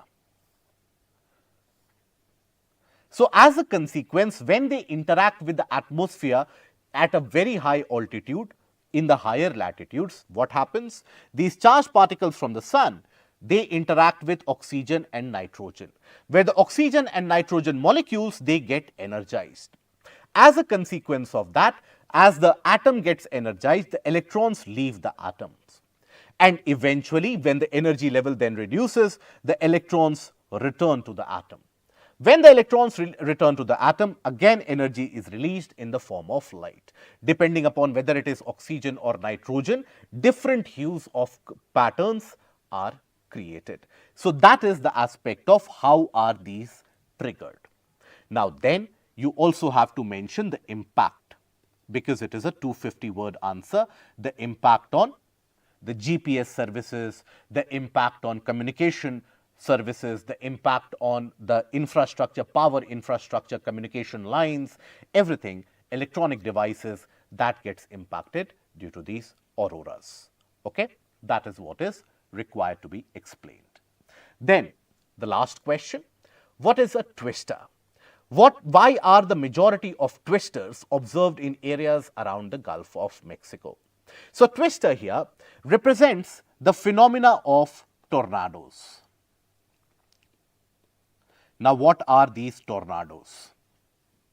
So, basically, tornadoes, they represent a kind of a rising circular motion of winds. When you have the confluence of a cold air mass and a warm air mass. So, in areas where you have the cold air mass and the warm air mass meeting each other in the presence of cumulonimbus cloud and the amount of heat, that creates these tornadoes or twisters. Now, why are they generally observed in the regions around Gulf of Mexico in these areas? Basically, that means in the region of Gulf of Mexico, you need the availability of cold air, right, as well as you need the availability of warm air. Now, where do you get the warm air and where do you get the cold air and why do you get the cold air? This is where you are expected to elaborate and bring forward various ideas. So, you see, in the region of North America, when you consider the topography of North America, you will find that the mountain systems, they are north to south. There is no east to west mountain system like we have in the case of Himalayas. So, the absence of the east to west mountain system means what? That you have cold winds from the higher latitudes, they are able to come to significantly mid to lower latitude, which is not the case in other continents in comparison. If you observe the region of Europe, there also you have east to west mountains. In the region of, let's suppose, Asia, lot of east to west mountains. In the region of North America, you don't have that topographical barrier, means cold polar winds come southwards. Again, there is another factor. Here, from the region around the higher latitudes to the region of the Newfoundland, you have a cold ocean current, that is the Labrador current. That Labrador current hugs the eastern part of the region of US, the eastern coast of US, while you have the warm Gulf Stream coming from here. So, this Labrador current oftentimes creates what is referred to as a cold wall, due to which it brings the colder air or colder advection, dragging the colder air along with that. So, these become the availability or the sources of cold air. One is the polar winds, and secondly, why polar winds? That is because of lack of east to west barrier. Okay? And the second that you have to consider is basically cold current or the cold wall, phenomena of cold wall. If you recall, We had discussed this in our YouTube video associated with the nor'easter storms which occurred in the US in our geographer series. Those of you who have not watched it till now, do visit the YouTube channel, watch the geographer series, there find the details about nor'easter storms. You get the idea about that cold air coming in. And warm air is brought by what? So, the region of Gulf of Mexico and these areas, they get significantly higher amount of heat being in the lower latitude. So, you have higher insolation, first of all, higher level of insolation, and then you have warm air brought by the trade winds. The trade winds in this region cause, the trade winds are in this direction. So, the trade winds in this region cause downwelling. Downwelling basically means increase in sea surface temperature. Downwelling in Gulf of Mexico, right, in the Gulf, which increases sea surface temperature, which in turn will provide greater amount of heating of the air. So, along with the higher insolation, the factor of downwelling and the aspect of warm Gulf Stream and Florida current being present here also provides that warm air.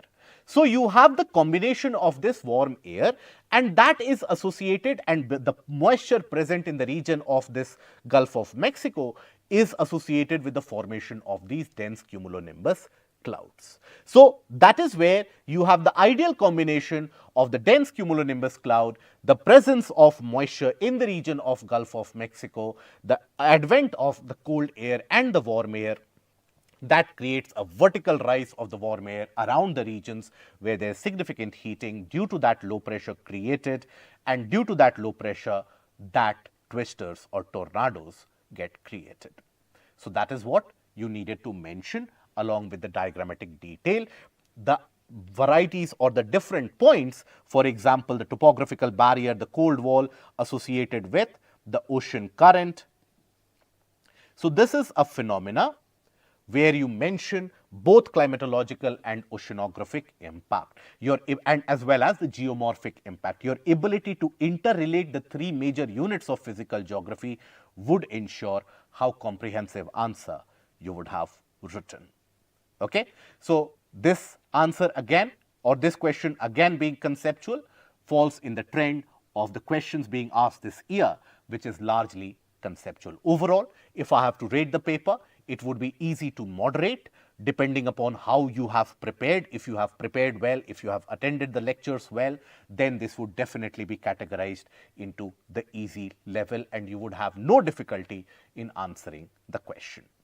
That is all for the analysis for the paper of geography.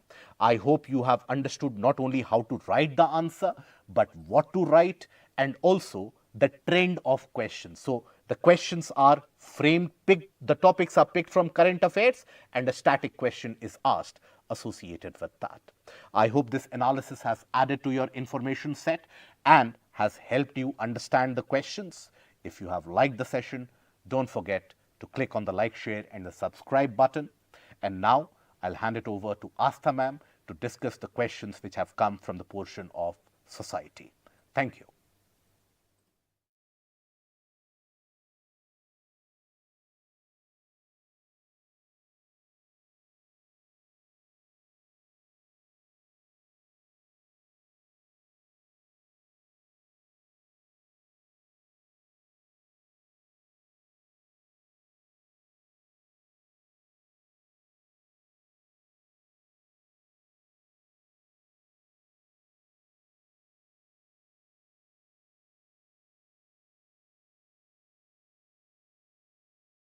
And then start solving the question. Let's discuss this one by one. Looking at the first question, let's have an analysis. If I'm clearly audible and visible, please let me know.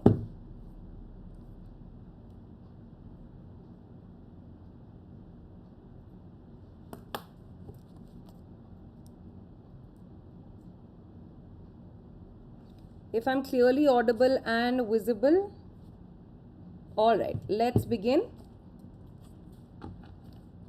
Okay, so let's begin with the first question for the domain of society and social issues.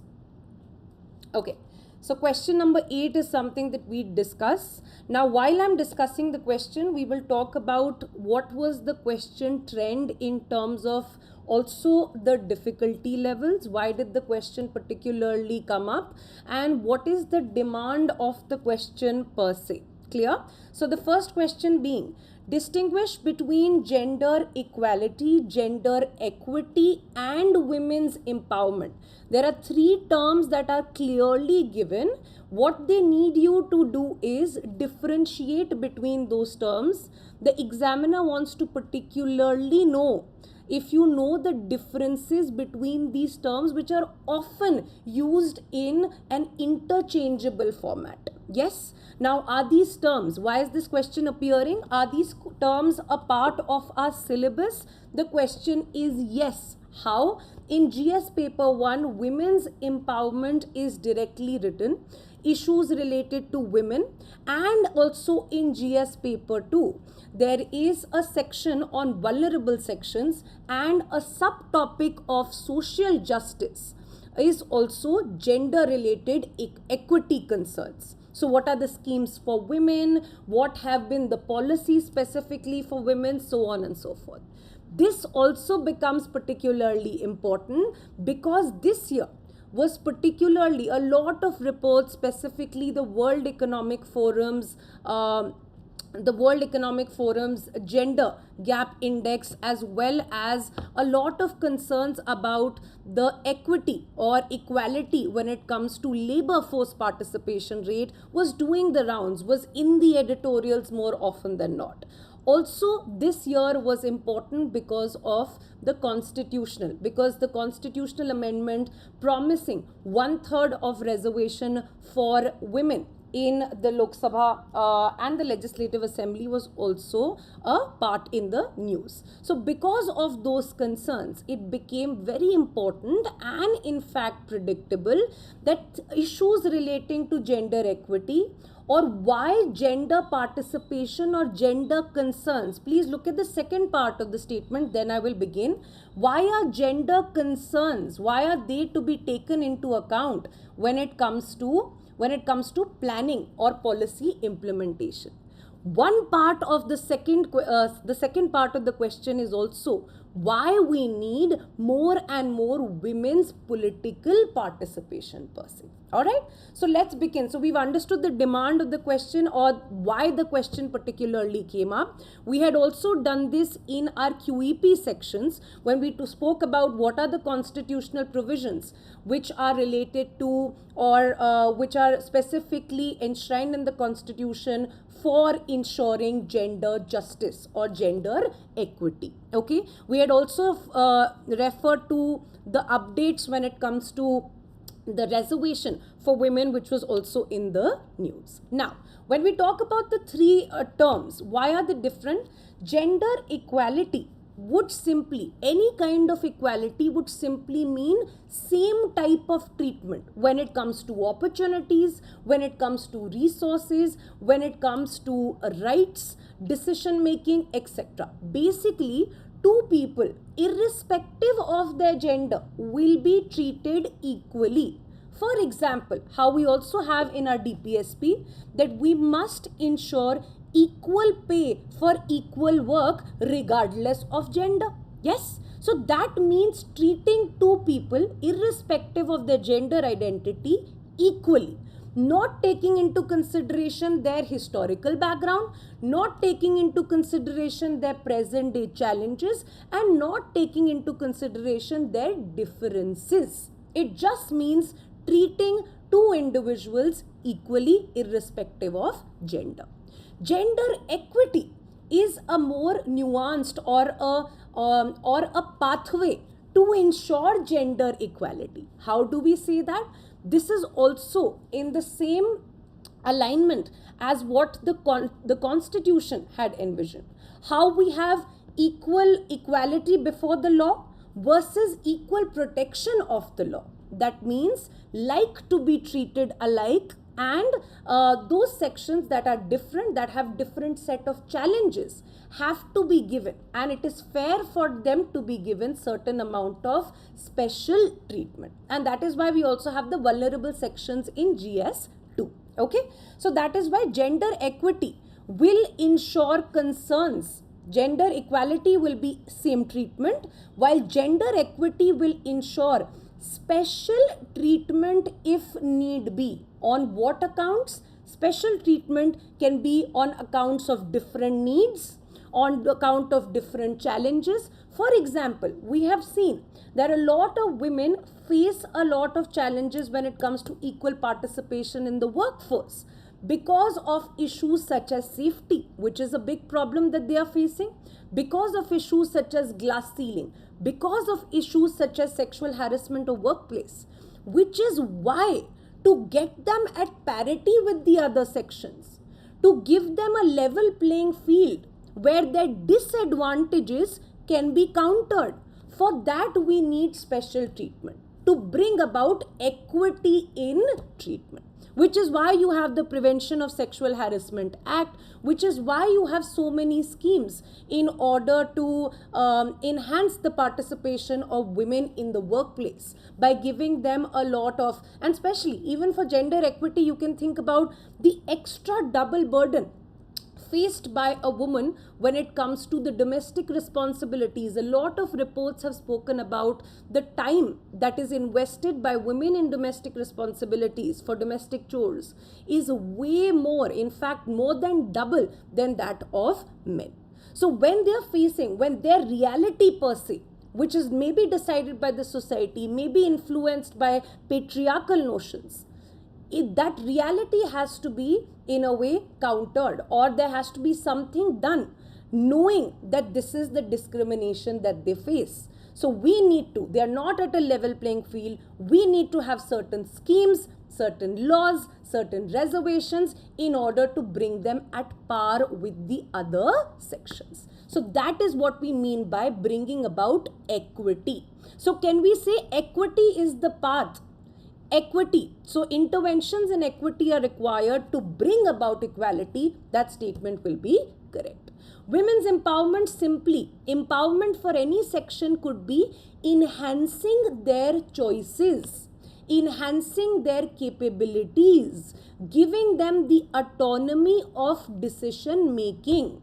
How do we go about that? An example being a lot of self-help groups. Especially recently, have you heard about the Lakhpati Didi, the Drone Didi, all these schemes? So a very important part of these SHG movements is to empower women with certain skills so that they can start their own enterprise. With that, they can achieve economic independence and their decision-making abilities when it comes to their life, how they want to spend that hard-earned income, as well as the social status in the home itself improves. So that is what we call as empowering them with choices, with making decisions when it comes to their life. Okay. The second, so this was very simple, giving three categories, three terms were written, and you just had to differentiate the terms per se. So gender equality is equal treatment. Gender equity is in a way doing away with special treatment. You are ensuring that they are not a disadvantageous lot anymore. And women's empowerment is the last objective, that using these two, using equity and equality, we are enhancing their ability to make choices for themselves. Now the second part of the question was very important as well, which you could have related to women's political participation by giving a current context. How do we do that? You say that why are gender concerns important in design and implementation? That is your part 2 of the question. They are important so that policies, your point number 1 becomes, your policies are more targeted. If you have gender concerns when you are making policies, it is not for every section of the population. It is also targeting certain problems associated with a certain gender. For example, if you know that because of patriarchy, there is an overwhelming burden on women, or because of their reproductive potential in order to bear children, their bodies of course go through a lot of for example physical changes, mental changes, etc. So because of that, in our policies, in our design framework, we would have maternity benefit. In our policy formulation, we would have more aspects such as popularizing institutional deliveries. Why gender concerns are important is to ensure, second, inclusive development. That means the benefits of development or growth are not in a way trickling down to only few sections of the society, but even the most vulnerable sections are making the most of it. Yes, it is also important how you also would have heard about the gender budget. It is also important to bring about accountability in program design, to know how much percent of the budget is going only for women-centric schemes or pro-women-centric schemes, so that the public, the pressure groups, the NGOs, etc., can hold the government accountable as to how much have you done for those vulnerable sections. It is also important why gender concerns are important in policy designs. It's very important for the government to sometimes step in, to have dedicated laws, to have dedicated policies, to in a way remove social evils. For example, which is why we have the Dowry Prohibition Act, which is why a lot of our laws are not gender neutral. They are specifically giving that advantage to the woman, because a lot of rape, safety issues, sexual abuse, etc. have been, what the reality is that we need to account those gender related issues. The safety issues, the issues of rape that we see in the current times are also an example. Yes, and last but not the least, you can say it is extremely important so that we also ensure economic participation for the whole country.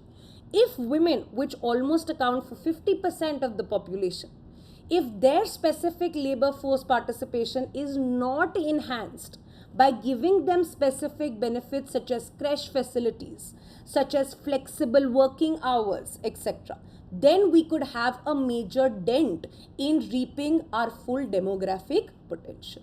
Last but not the least, you can conclude by saying that SDG, what we need to implement is the SDG 5 goal in order to bring about proper gender equality. Clear? So that is what the demand of the question was. First is a simple differentiation. The second talking about why a gender perspective to policy design and implementation is important. Yes, and you could give multiple examples of special treatment. For example, the MG Narega scheme having 1/3 of beneficiaries that must be women. How you have your Drone Didi scheme specifically targeted for women. How you have your Stand Up India campaigns, etc., giving a lot of credit preferences to SC, ST and women. Clear? And of course, you could have given the political representation argument also, that political representation is a must to ensure that gender concerns are a part of our discussions, deliberations, and finally policy and an aspect of policies. So that is a thing that you can relate from the current context. Now, moving on to the next question. The next question would be inter-caste marriages between castes which have socio-economic parity. This is class. Inter-caste marriages between castes which have socio-economic parity have to some extent have increased to some extent, but this is less true of inter-religious marriages. Okay. Now what about this? Why is this question even asked? This question is one of the most predictable question. Let me answer why. Caste in the theme, whether it's diluting or whether it's strengthening or continuing in different forms, has been a recurrent theme in GS paper 1. It is almost asked every year or at max every alternate year. Okay. In fact, we had done this in our QEPs where we had not just spoken about what are the reasons for caste to be diluting, and what are the reasons behind caste strengthening, along with proper examples that could have been quoted. In the first example, we had spoken about inter-caste marriages per se. Now, let's discuss this.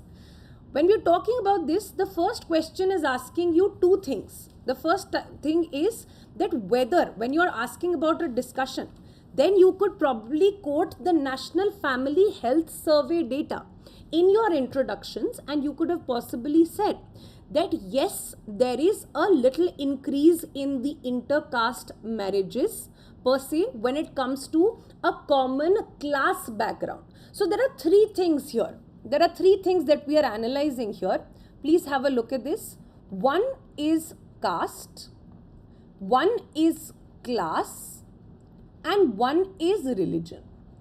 What the question is particularly asking you is that caste particularly, when there is an overlap between, even if you're not from the same caste, but there is an overlap of your class, then the social intermingling has increased. That means marriages even between different caste groups is now becoming a norm, as long as the socio-economic classes per se that are the same, or that is generally the same.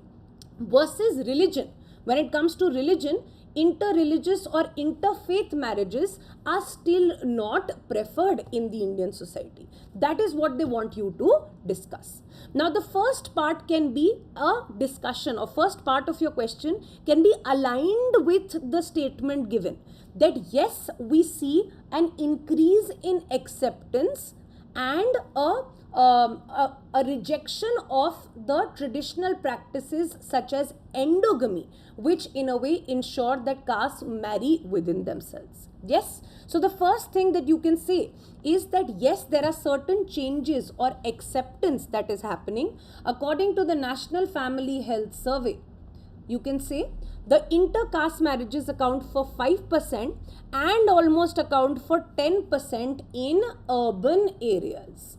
So, and you could have a brief, you could talk about briefly the factors influencing this change. So those factors could be educated individuals, more exposure to liberal ideas such as cosmopolitan outlook of mainly equality, preference more given to class, same socio-economic backgrounds as compared to class, urbanization, where these kind of caste rigidities are particularly diluted. Yes, educated individuals challenging these traditional dogmas, stigmas, and rules when it comes to endogamy. So brief introduction also about what are the causes that are influencing this kind of a trend. Clear in that case? Now, after this you can talk about another aspect of it,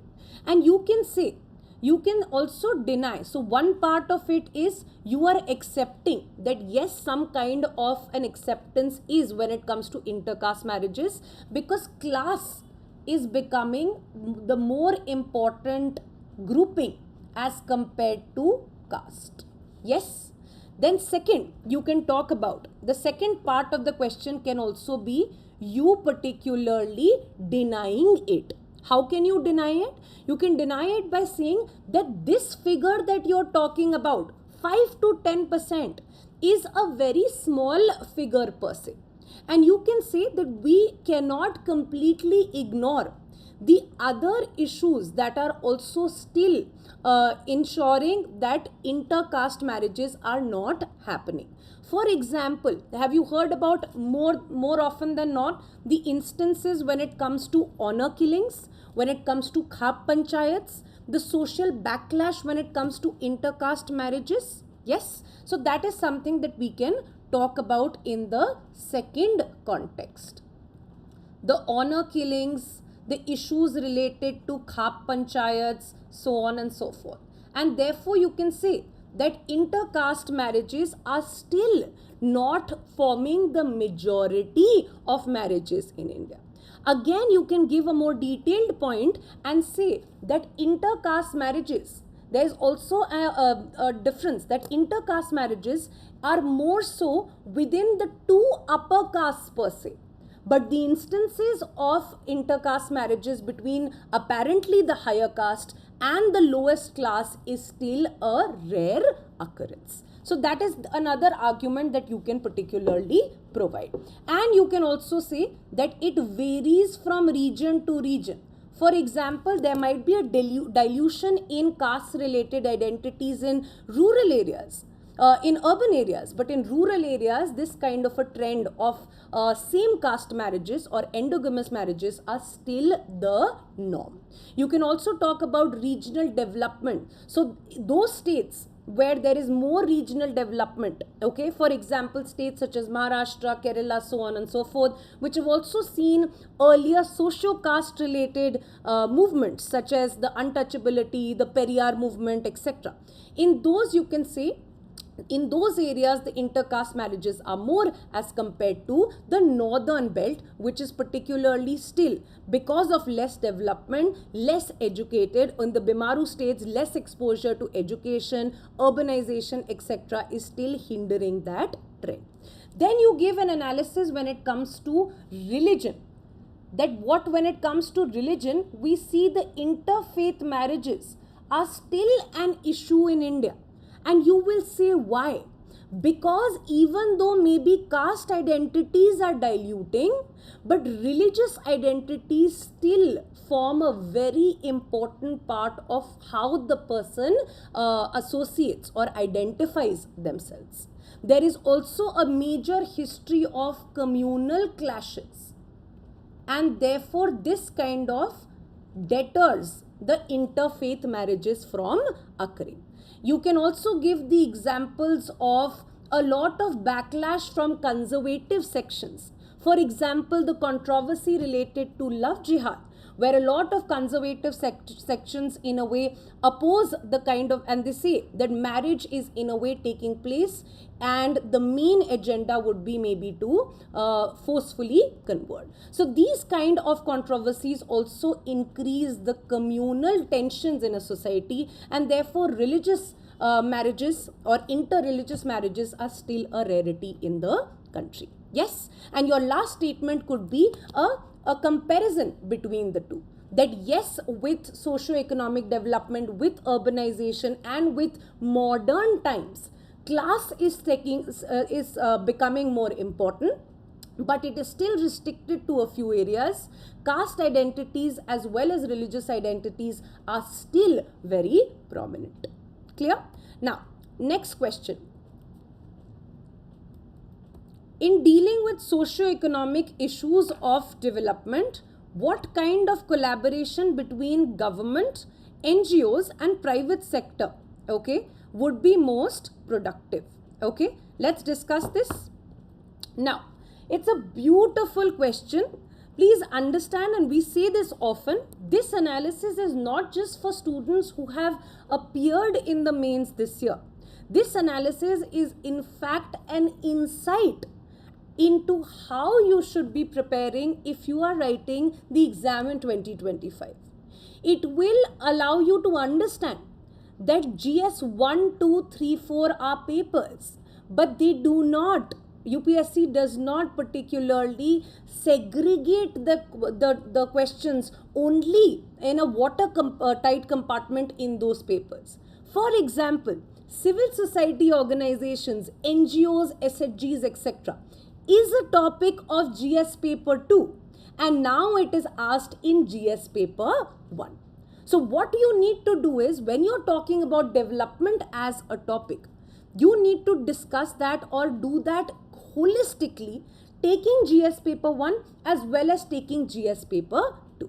So that is what they asked from paper 2 to 1. We had been very accurate when it comes to this paper. In fact, the diagram that you see from our QEP session is talking about 3 things, or the 3 factors that are, or 3 actors that are particularly involved in any development process. The first being the state, that means government. The second being the market, that means the private sector, and the third being the civil society, that is the NGOs. That is specifically in that exact manner we had particularly taught. Now, let's discuss this. For example, when you're talking about this question, what does this question particularly want? Now, there are two things to this question. One is that when you're talking about socio-economic development, okay, that means increase in HDI indicators, increase in the development of a region, it could be anything, human development as well as regional development. Why is there a coordination and a collaboration of these three actors absolutely required? That is the context. That means what do all these three actors bring to the table in order to ensure development? Along with that, you can also, so first part of the question is, what does the government do to ensure development? Why do we need the participation of the civil society that can help in ensuring the human development, etc.? And what part does the private sector play to also ensure socio-economic development? Clear? And last, a little part of that question could also be, what should we do? That means that the question is also asking, what kind of collaboration is best? That means it is requiring you to comment also on what is the best form of these three actors to work with each other. What should the government do? What should the NGOs do? And what should the private sector do further? So what do they do now becomes our first topic. First topic is that what is the role played by government? So the role played by government is that wherever the private sector, when it comes to issues such as affordability, is not providing for services, okay, or the private sector is only working on the context or pretext of affordability, that is where the government will step in. That means most of the welfare related expenditure will be done by the government. Affordability as a problem can be removed by the government, because if we leave the development of a nation only to the private sector, that is only for the market forces to be operating, what are we doing? Only those sections that can afford the particular services can in a way avail those. But in order to ensure that poverty is reduced, in order to ensure that certain vulnerable sections, marginalized sections, underdeveloped areas are also boosted, the government has to step in. In fact, the government has to initiate those welfare measures. So all the welfare policies are generally in a way the prerogative of the government, or in fact we rely on the government to ensure that wherever the private sector is only working on the basis of profitability, there the government is working on the basis of welfare. For example, the distribution of food grains in the PDS system. Now, private sector would not particularly distribute anything at such a subsidized manner, but the government sector will, because the objective is the welfare of the people. Clear? So that is what the role of the government is. The role of the government is also to ensure legitimacy for a particular program, or initiate certain particular programs, or creating incentives for certain particular programs. For example, the government can particularly increase investments or increase incentives, ease of doing business for attracting private sector participation. Yes, the government also provides some sort of legitimacy to any socio-economic program that is particularly taken up. Clear? So that is a part of it. Now, what about the role of the NGOs? The NGOs work in a way where welfare policies are to be implemented. They are the ones which particularly step in when it comes to the last mile connectivity, when it comes to the community outreach, when it comes to holding the people who are governing accountable. So they ensure few things: last mile connectivity, awareness generation, also step in wherever the state is limited in terms of resources. The state will not have unlimited resources to spend, and the civil society and the market forces will have an issue of a profit motive. It is where the civil society particularly steps in, where they are volunteering to work for the people, where they are advocating for their concerns, where they are advocating for their rights. So that is the job of the civil society, or the role of the civil society per se. First is advocating the specific needs. When they are in a way being or coming as experts in policy formulation, they are advocating the rights of the people or the problems of the people. Problems faced by certain areas, issues faced by certain areas are highlighted by the civil society. The last minute, the last mile community reach is also the role of the civil society. For example, even the government, for so many of their programs, banks on the civil society. For example, have you heard about the NGO called Akshaya Patra, which is associated with implementation of the midday meal scheme of the government? So it is solving the problem of limited resources and limited outreach when it comes to the government. Another very important aspect of civil society is that they are the non-governmental sector. That means they can hold the government accountable. They can in a way do surveys, publish reports, and talk about and basically highlight that if this is the intervention in certain area, these are the outcomes in that area. So the most popular of such initiative is the Pratham report, the ACER report by Pratham NGO, which is talking about the educational parameters. And therefore we often hear that a class 20% or 50% of class 5th grade students could not read a simple text in class 2nd. So that is also the aspect of civil society, highlighting what is the outcome, keeping the government accountable. If there are any PDS leakages when it comes to this, they can highlight the same.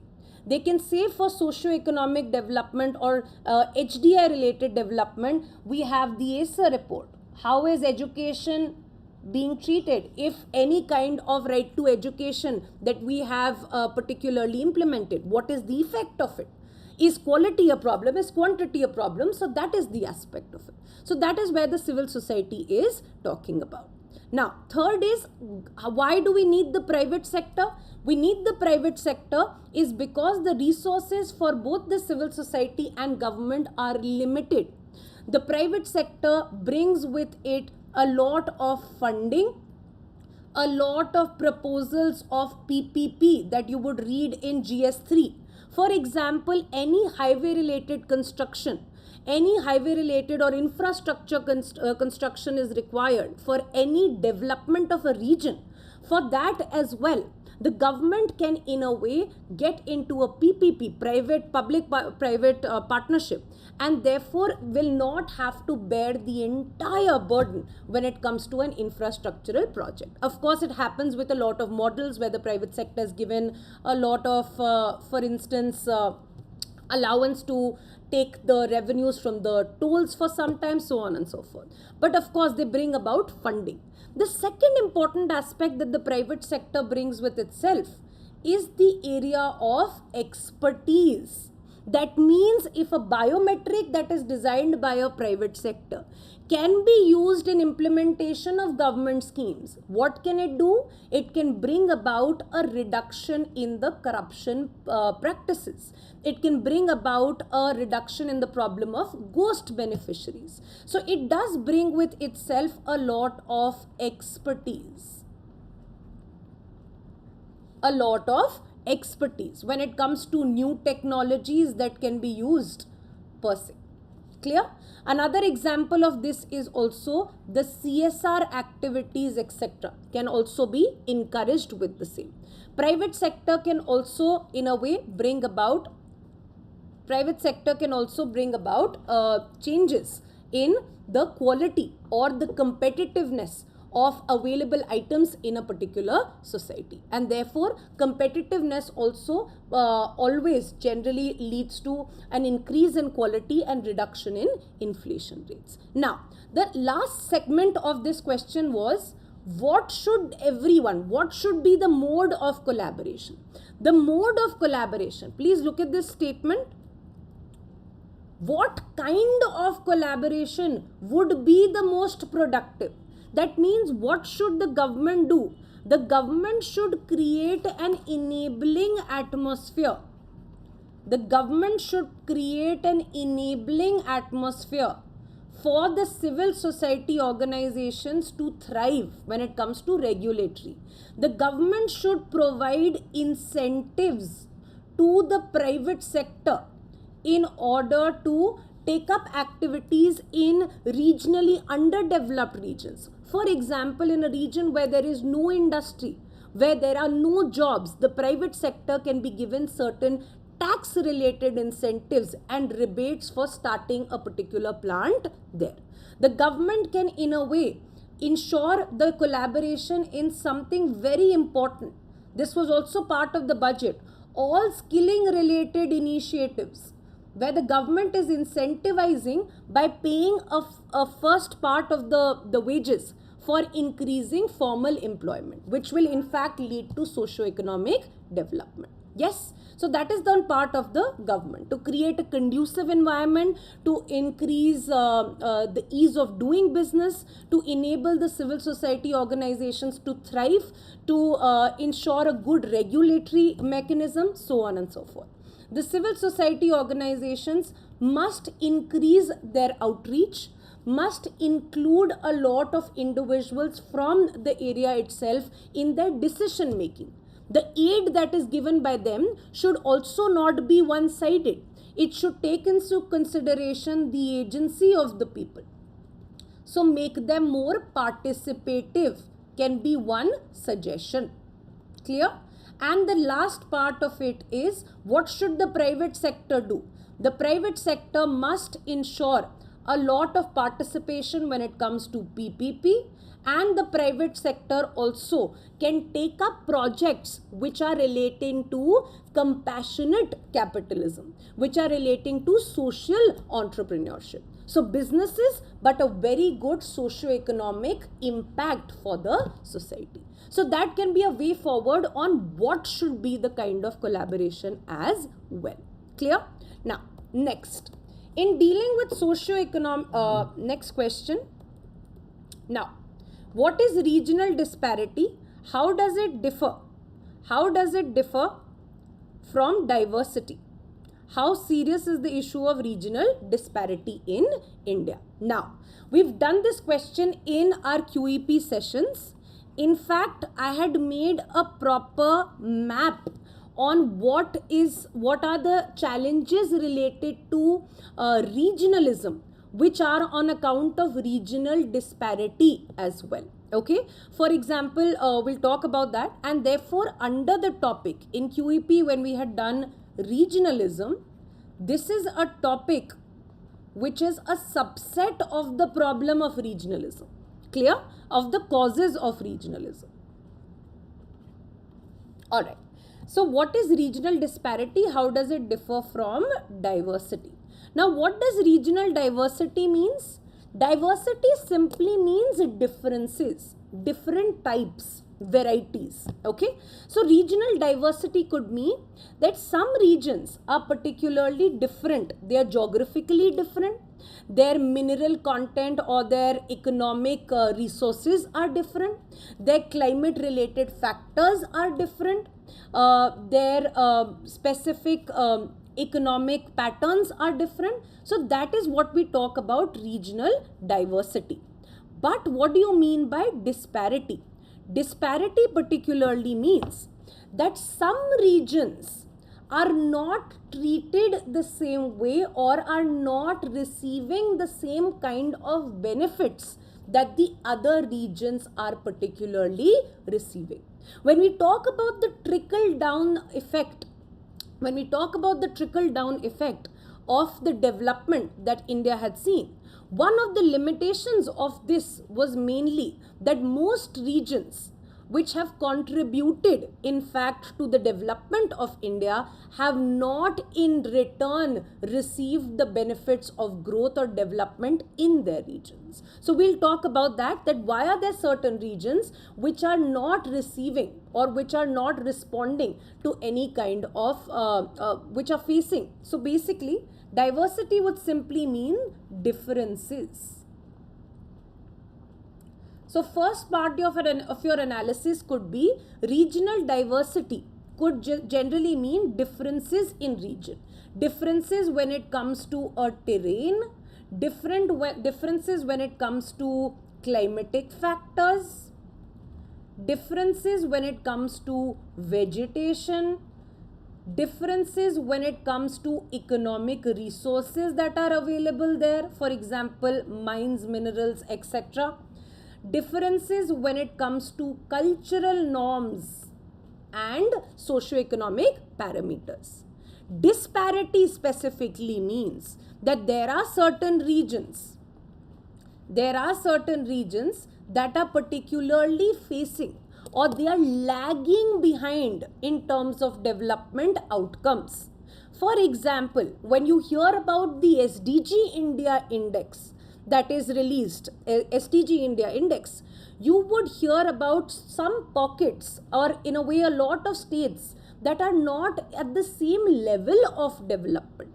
Some states are more developed, the other states are relatively underdeveloped. So in terms of regions, there is a disparity or there is a difference in development parameters. That is what you call as disparity. The infrastructure in this area is relatively underdeveloped. The parameters related to healthcare are not particularly available. Connectivity or energy security in this region is not available. Jobs or private sector is not particularly participating. These regions are generally seeing a lot of problems of unemployment. These regions are facing some kind of administrative or governance related neglect. Yes, so those are disparity. That what could have been done, it does not mean the differences. A country as vast as India could be very, very diverse, could be very, very different. But different areas in the country have their own set of challenges. And there are few areas have in a way moved ahead. Few states in the south which perform much better in the development related indicators in the SDG India Index, also when it comes to the ease of doing index, etc. So they are the states which are doing better in terms of growth and development. While there are other areas in India which do not have proper infrastructure, proper roads, proper healthcare facilities, issues of unemployment, administrative neglect, so on and so forth. So that is what is disparity. It is not a difference but an impact. That means those regions could not keep up with the development like other regions. They have lagged behind per se. Or the growth that we have seen in the country have not affected every region similarly. That is what the disparity is created. In this, certain terms are absolutely important when you're talking about how serious is the issue of regional disparity in India, and for that you will particularly say that yes, for that you would say we have witnessed that because of one of the causes being regional disparity is leading to in fact a lot of problems of regionalism in India.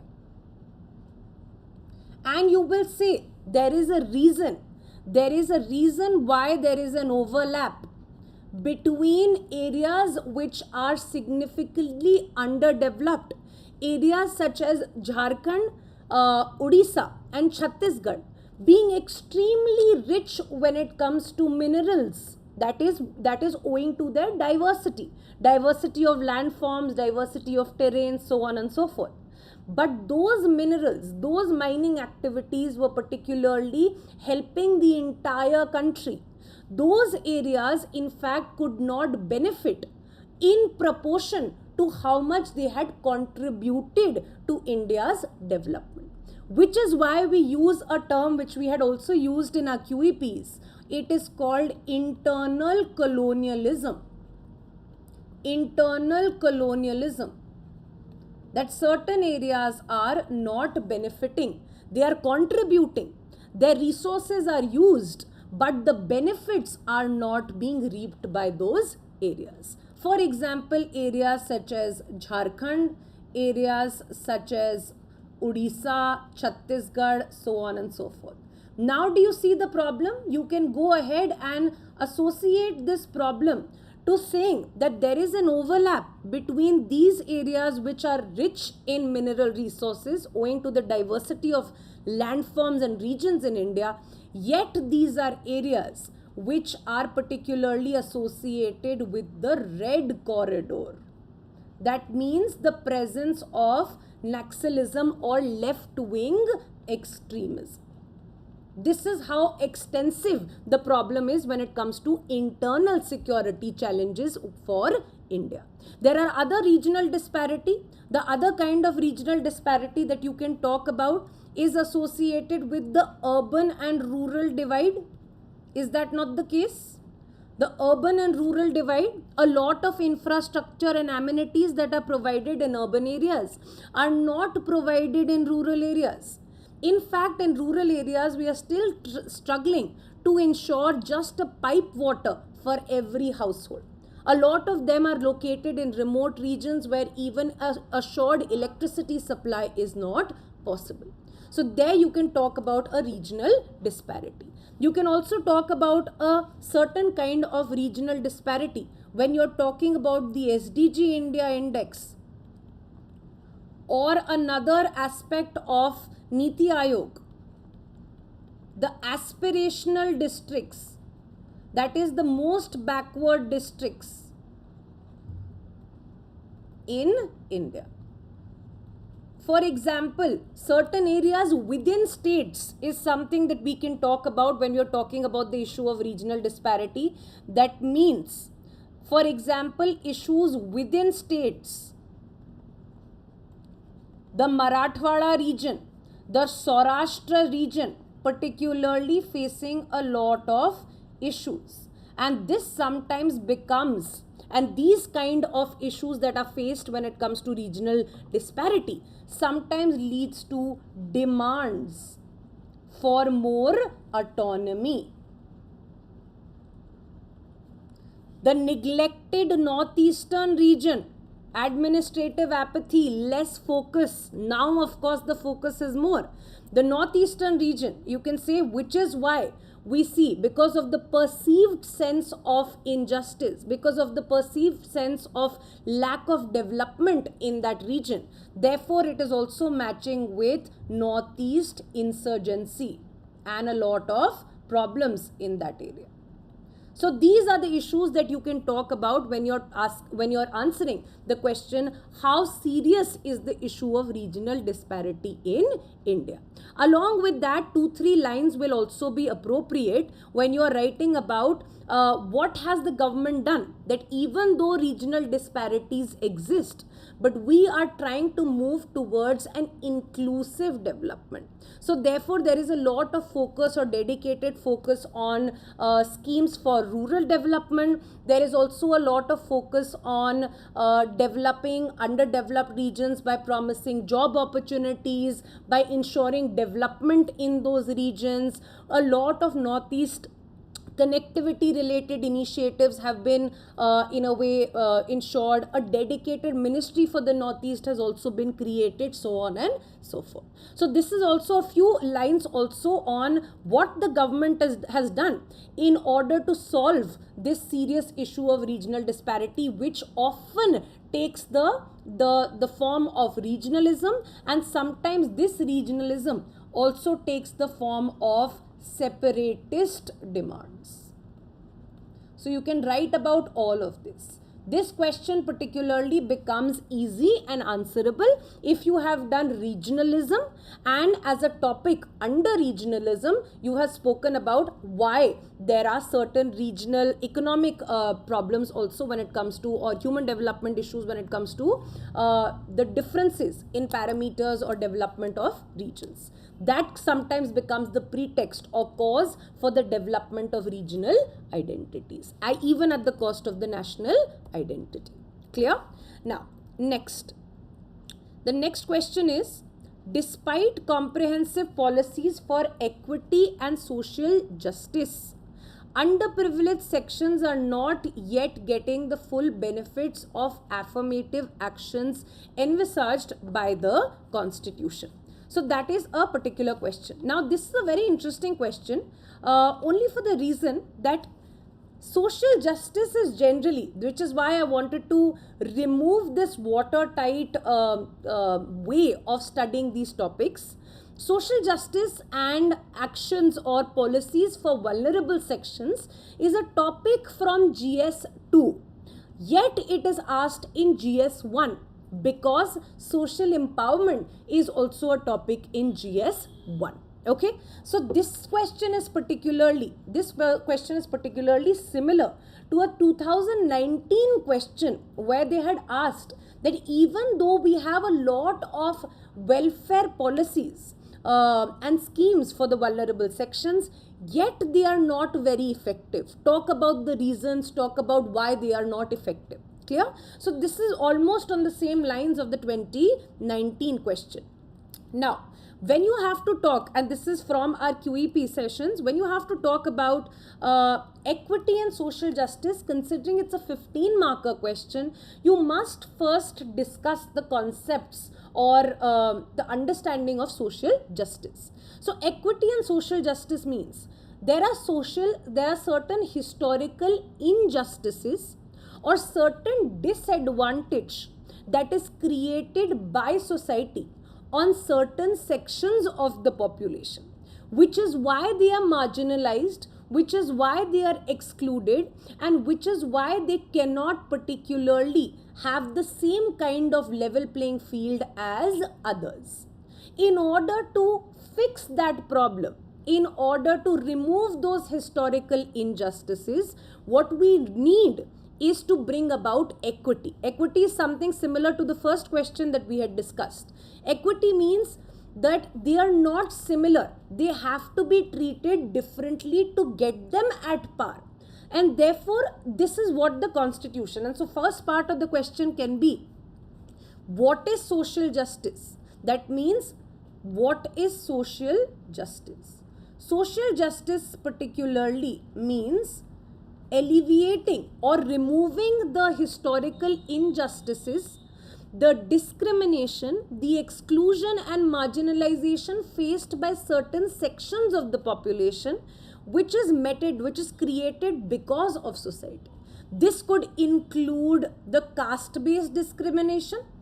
This could include marginalization of the tribals. This could include issues when it comes to patriarchy for the discrimination faced by women. This could include the discrimination faced by the transgender sections, the LGBTQIA community. This could mean issues faced by persons with disabilities. Yes. So all these are issues when it comes to, or all these sections of the population have suffered because of certain discrimination, exclusion, etc. If we have to fix that situation, we need to give them certain preferential treatment. And that is where you go on to That is where you go on to explaining affirmative action. Affirmative action is nothing but it is in the line of what the constitution has envisioned. Even in the preamble we say ensuring justice, okay, socio-economic, political. Yes, so social justice in fact comes very first in the order of priority, or what the vision of the constitution is. So affirmative action simply means that we are treating them separately just because they are not treated at par with others in a society. We are giving them, it's fair to give them certain amount of special treatment in the form of course, affirmative action, that means reservation, in the form of certain scholarships, in the form of special treatment, in the form of certain schemes, in the form of incentives to bring them at par with the others. You can talk about everything that the government has done for all these segments. Yes. So that is your first part of the question. You have in a way given a context of what the constitution had envisioned, and because of that, to ensure social justice, we have certain preferential treatment policies or affirmative action taken up by the government. The second part of that question will be that why are they not getting the full benefits of the affirmative action? Okay, so in that you will particularly first have to justify using data that are they still not benefiting from it. That is what you have to comment. And how will you make that comment? It has to be backed by some amount of data. This is the data that we had also discussed when we were doing vulnerable sections. So here we had a lot of data. For example, you can also point out that when it comes to educational outcomes, and you can say, always match it, that yes, there are policies. For example, there are Eklavya model schools dedicated for increasing the educational outcomes of the tribals.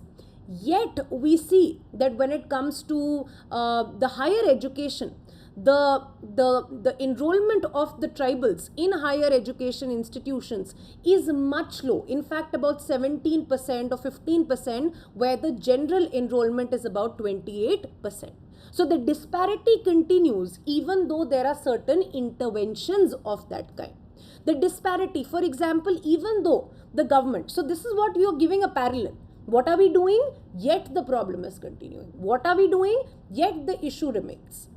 So the second could be, even though the government has dedicatedly worked on it and prohibited any kind of manual scavenging relating activities, yet we see a lot of people from the scheduled castes and specifically from the Dalit community are still engaged, according to a lot of surveys, in activities such as, inhuman activities such as manual scavenging. Yes, and in fact, that section of the population, first they were forced to engage in that activity because of the caste system, because of the rigidities of profession, and now they were again because of the society. The society created the problem. They were engaged in certain profession. That profession was considered a menial profession or a polluted profession, which is why now they are still further discriminated when it comes to further employment. So even though we had an act, we had a particular affirmative action, we had a proper dedicated criminalizing law in place, yet the discrimination continues. This is something that you can talk about. You can talk about poverty related incidents, and you can say 5 out of 6 individuals, 5 out of 6 multidimensionally poor individuals in India belong to the SC or the ST communities. That means there is still a certain overlap between social related disadvantages or marginalization and the incidence of poverty. Yet the government has done a lot in terms of, for example, reservations when it comes to education, reservations when it comes to government employment, so on, and when it comes to political participation. Yes, you can also talk about how there is a limitation in this when you're talking about why the full benefits are not reaching the underprivileged sections. So you can also say the current context of the subcategorization of the castes. Yes, when it comes to the reservation, the whole need, the whole demand for subcategorization of the caste by certain sections, because so many times these kind of benefits, reservation related benefits, are generally enjoyed only by the upper class sections of the significant sections as well. Certain castes are taking the advantage, right? The other castes are particularly not being able to reap the benefits of those affirmative actions, which is why the demand for caste census as well as subcategorization of caste, which was again in the news. Going forward, you can also talk about the issue of particularly lack of awareness or lack of dissemination of information, that most sections, most underprivileged sections do not even know that they are or they can avail those particular rights. So that is also a big problem. When it comes to another problem, you can say that social injustice is created or meted out by the society, and therefore only laws, schemes and policies cannot completely do away with that social discrimination. A big example being the issue when it comes to gender. So even though the government in the form of affirmative action ensured that the seats for women are reserved in the panchayats or the local level elections, yet because the society has not parallelly reformed, the society is still kind of treating women with a patriarchal mindset. Therefore, we still have a problem of the Panchayat Pati syndrome. So this is what we can talk about, that the government's affirmative actions sometimes will be limited if it is a social problem. What we need is awareness or some kind of fraternity that has to be generated. More people need to be educated in order to not treat the others the same way. You can give data when it comes to persons with disabilities also. There are hardly any disability friendly schools per se, etc. Therefore, again, limiting their further opportunities and so on and so forth. Yet again, you can talk about the major issues when it comes to over reliance on welfare and lack of reliance on empowerment. For example, welfare related measures, any kind of DBT, etc., or freebies culture that the current news articles were also about, is a one-time help, is a one-time quick fix to a problem. Okay, it is simply just putting a bandage to a problem. But empowerment will in fact, so not just quick freebies will be important when it comes to social justice and equity for the underprivileged sections, specifically for the Antyodaya sections, the most underprivileged sections. They need to be given a long term, there has to be a long term intervention in improving their skills, in improving their opportunities for work, in improving their socio-economic conditions. So that is an aspect of it, that don't just rely on freebies. That is a problem with most of our policies. But we need to also focus on long-term empowerment, because that is the sustainable way to go about it. Yes, so that becomes important when it comes to this particular section. And here you can give a lot of data in order to talk about why when it comes to women the labor force participation is still low, even though we have a lot of specific affirmative actions such as maternity benefits, such as institutional delivery, so on and so forth. Yet a lot of women do not participate in the workplace. A lot of 45% of the disabled population is illiterate. That can also be a problem. So by giving a lot of these indicators, you can talk about this. Okay, now next when we come to another question, globalization has increased urban migration by skilled young unmarried women from various classes. How has this trend impacted upon their personal freedom and relationship with their family? Now, the first part of the question has to be a part that has to be addressed please do not, what we are expecting is that you not jump to the second part automatically. The first part of the question has to be talking about why globalization. That means the world is becoming a small village, one whole village, because of the technological advancements such as interconnectivity, because of a lot of supply chains and a lot of private sector that are opening their businesses in different countries, so on and so forth. Basically, what is happening because of globalization is that more opportunities are created in urban areas, in cities particularly, when it comes to IT jobs, when it comes to MNCs, so on and so forth. And therefore, this acts as a pull factor. This acts as a magnet for migration to happen from rural areas, underdeveloped areas, to these areas where these job opportunities are created. Because of globalization, a lot of companies now are outsourcing their work. For example, customer care related services, business process outsourcing, so on and so forth, in developing countries such as India as well. So these kind of job opportunities in the urban areas are acting as an attractive magnet, and therefore we see a migration. What is the earlier migration? And you can talk about this also, that earlier women related migration, and still predominantly the main reason for women related migration is relating to changes of place accounting for marriage or courtesy marriage. But now we also see a trend where a lot of females are migrating to urban areas, okay, skilled young unmarried females from all classes. That means anyone who has particularly educated, gained that kind of skill is also coming.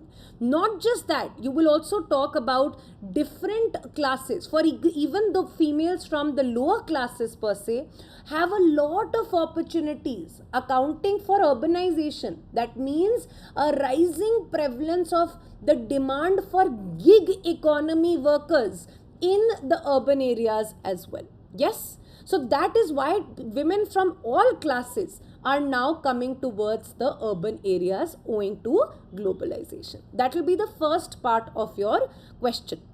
Okay.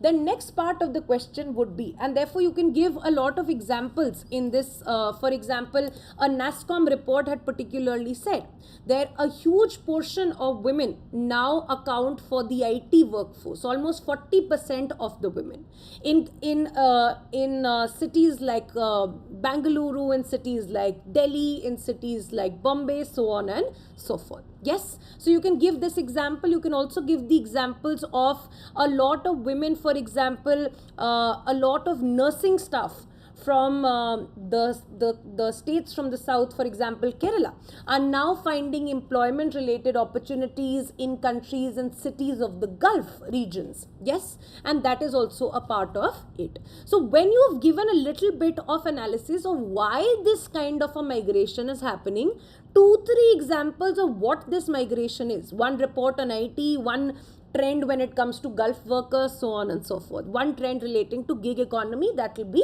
enough. Now we shift to the other part of the question is, what is the impact of such a trend, of such a migration? Both on two things, one on personal freedom and the second on their relationship or association with the family. So in that context, then you will say that when it comes to personal freedom, there is a huge impact. There is a huge impact because there is this kind of a migration often comes with economic independence, providing for oneself. With economic independence, there comes a level of empowerment to make decisions for oneself. The personal freedom relating to choosing a particular spouse, not just choosing a particular spouse. You will say nowadays in urban areas, the trend or the type of companionship wanted is also changing.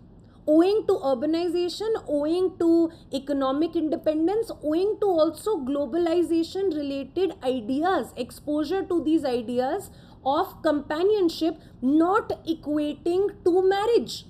And therefore you could say a significant impact of this is the choice of spouse. that is a lot of freedom from the family, where family earlier was involved, equally involved, or generally arranged marriages were a culture with the involvement of the family in terms of choice of spouse. This is also changing. Not just a choice of spouse, but the choice of companionship. We have the example of live-in relationships. We have the example of homosexuals, etc. So that is a change in the way that companionships are also a part of it. So that is something that you're talking about. This is, please understand, not a very different question. Globalization as a topic is very, very prominent in GS paper 1. Every time, every year when they ask globalization's impact, because that is also what the particular syllabus topic is talking about. Globalization's impact either on cultural diversity, globalization's impact on any sections of the population. Here they particularly took women or urban women per se as a category. Clear? So with that, what is happening is, in their personal freedoms, the mode of companionships is different. Their personal expression, because they are not particularly dependent economically on their partners. That is why you will have to focus on that, because unmarried is written in the statement. So they are not particularly focused or dependent on their partners nor on their parents. And therefore there is a lot of freedom of expression in the form of clothing, in the form of basic day-to-day lifestyle as well. Yes, along with that, you can give an example that which is why we see a trend that in urban areas there is a higher instance or a higher rate of love marriages, along with higher instances of a rise in median age of marriage. So the median age of marriage for urban areas is higher, almost about 22, as compared to the age that is in rural areas. Even for personal freedom, how is this impacted? Their personal freedom is also impacted in the way that they can now choose. Because of a lot of families, there is generally a pressure or generally a kind of expectation of women to only in a way perform motherhood related responsibilities. So this is also changing. In fact, a lot of women, even after marrying, who are particularly working in urban areas, will choose to have lesser number of children, which is why there is a TFR decline per se when it comes to India. And the Lancet study was very popular, which is why this year we had also the question on demographic winter per se in GS 1.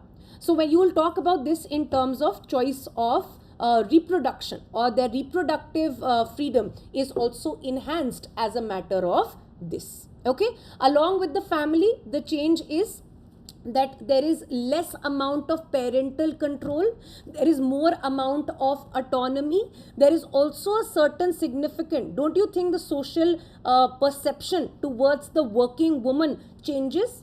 A more democratic relationship is formed between the parents and the girl child, or the woman who's working in urban areas. So that is also a part of it. She has more choices in terms of the type of career, not restricted to only the careers that are described by the society, because of the opportunities that are in place. Now, you will also talk about, now this part of the question is only limited to this. Another part is very interesting, which most people will not talk about, but I need you to talk about, or at least think on those lines if you're writing the exam next year. That sometimes this impact is not always positive. Right now we've discussed the impact, the positive impact, but sometimes there could also be negative consequences of this kind of a migration or this kind of a trend. What are the negative consequences? The personal freedom, and that's what you will say, that it does not mean that coming to urban areas, having a job automatically provides freedom to the woman. There is a restriction on her mobility, on her lifestyle, on her choices, also because of significant amount of safety issues that she faces. She still does not have the freedom to walk out of her home at any time of the day. Yes? There is certain amount of issues other than that. So urban crimes, crime related to women, okay, are still a part of the urban issues that we are facing, and therefore that automatically restricts the personal freedom and autonomy. Along with that, you will also say in the Indian context, family control, okay, is still very significant. So even though women are going and working in urban areas, but sometimes when it comes to decisions as important as marriage, the family control is still significant and it continues. Yes.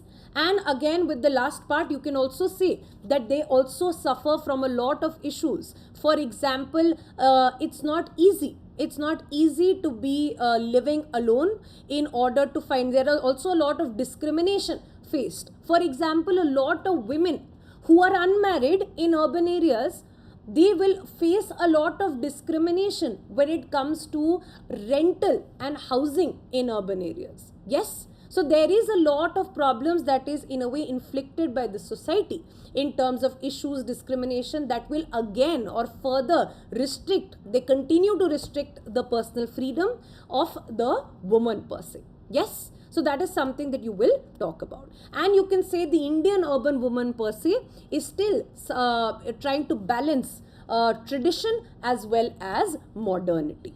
Clear? And therefore other issues also such as loneliness, depression, etc. can also plague her mental health.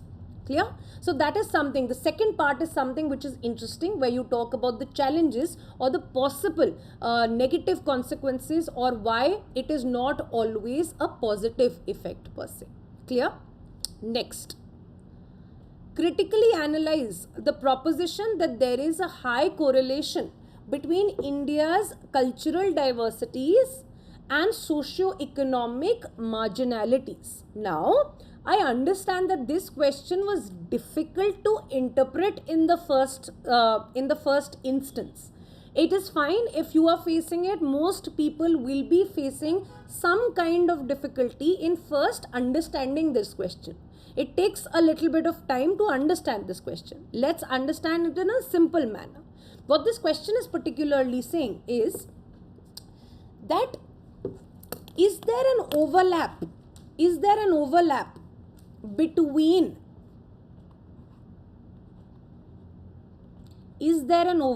first part, one side of the question. There are two sides of the question. Why are there two sides of the question? Because it says critically analyze. That means you have to analyze this proposition that is given in the question. First, did we understand?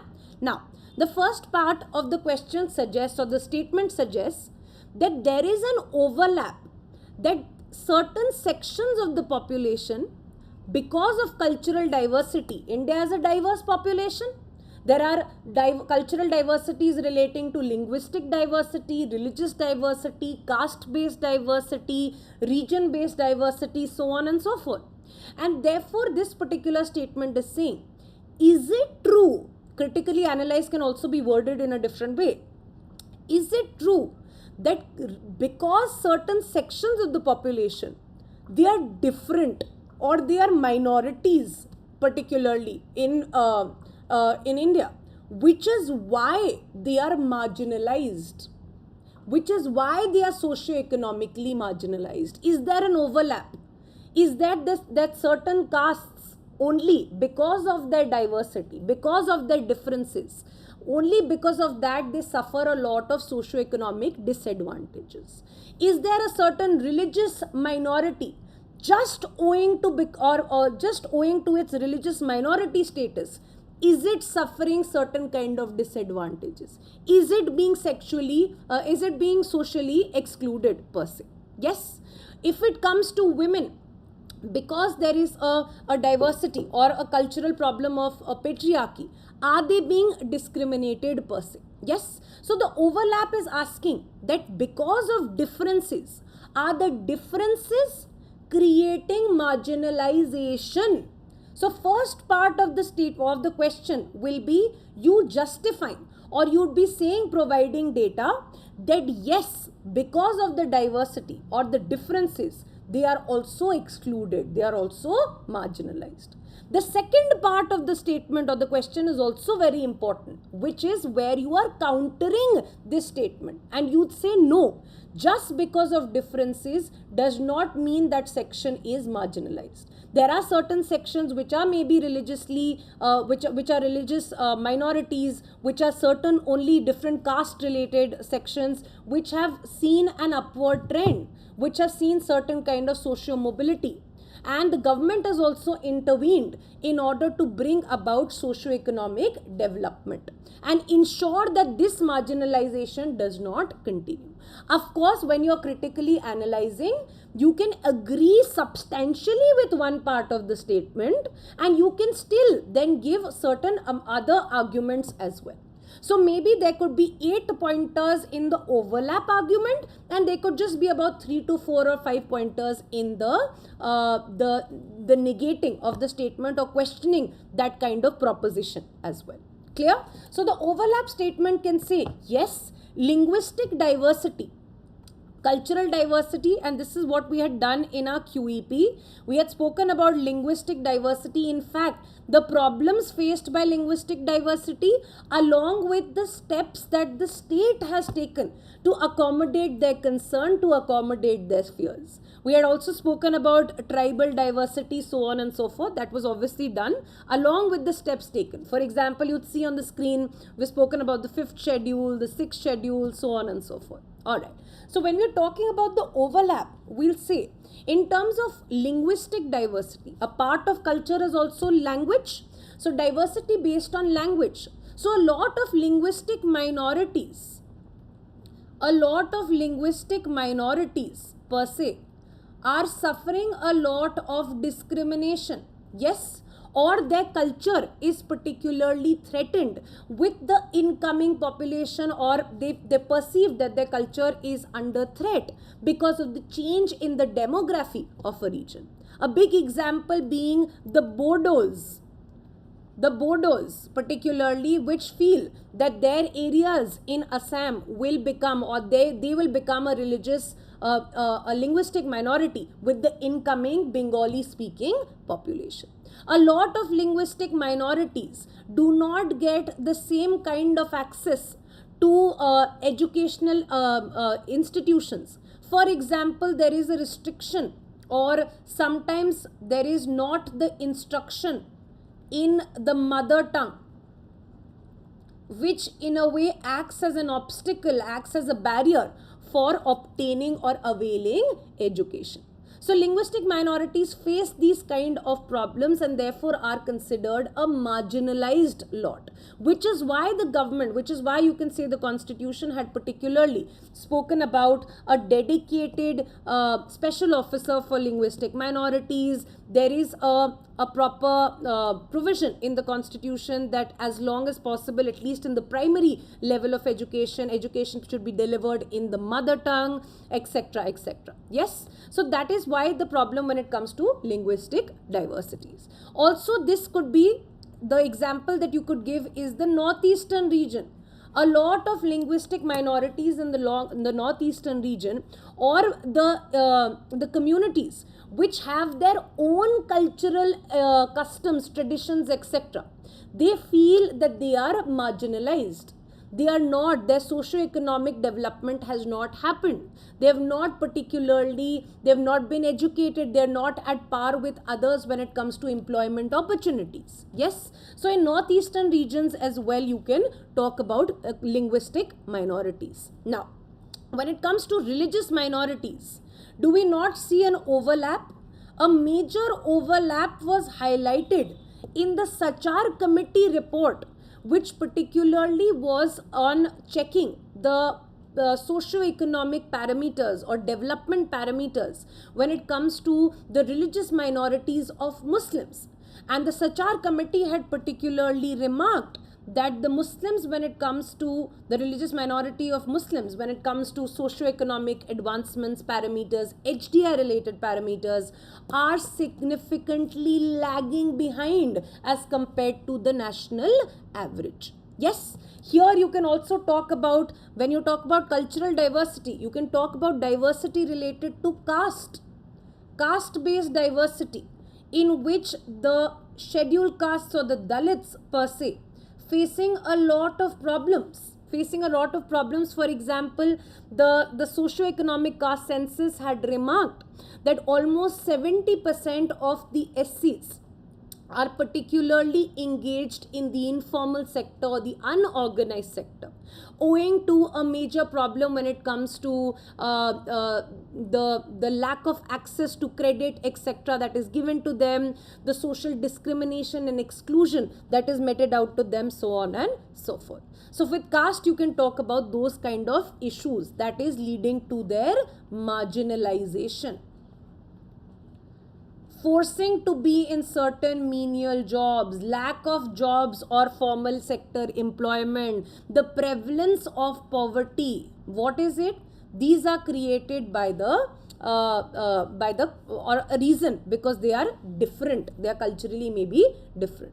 Sometimes also when you talk about tribals, which are considered very different, they have a different kind of culture, they have, in fact, they do not even follow the same kind of religious practices, etc. Their religion is very different, their mode of worship is very different, their customs, traditions are very different. So tribals also face a lot of alienation when it comes to the mainstream society. They are alienated and they suffer from a big cost because they are culturally different.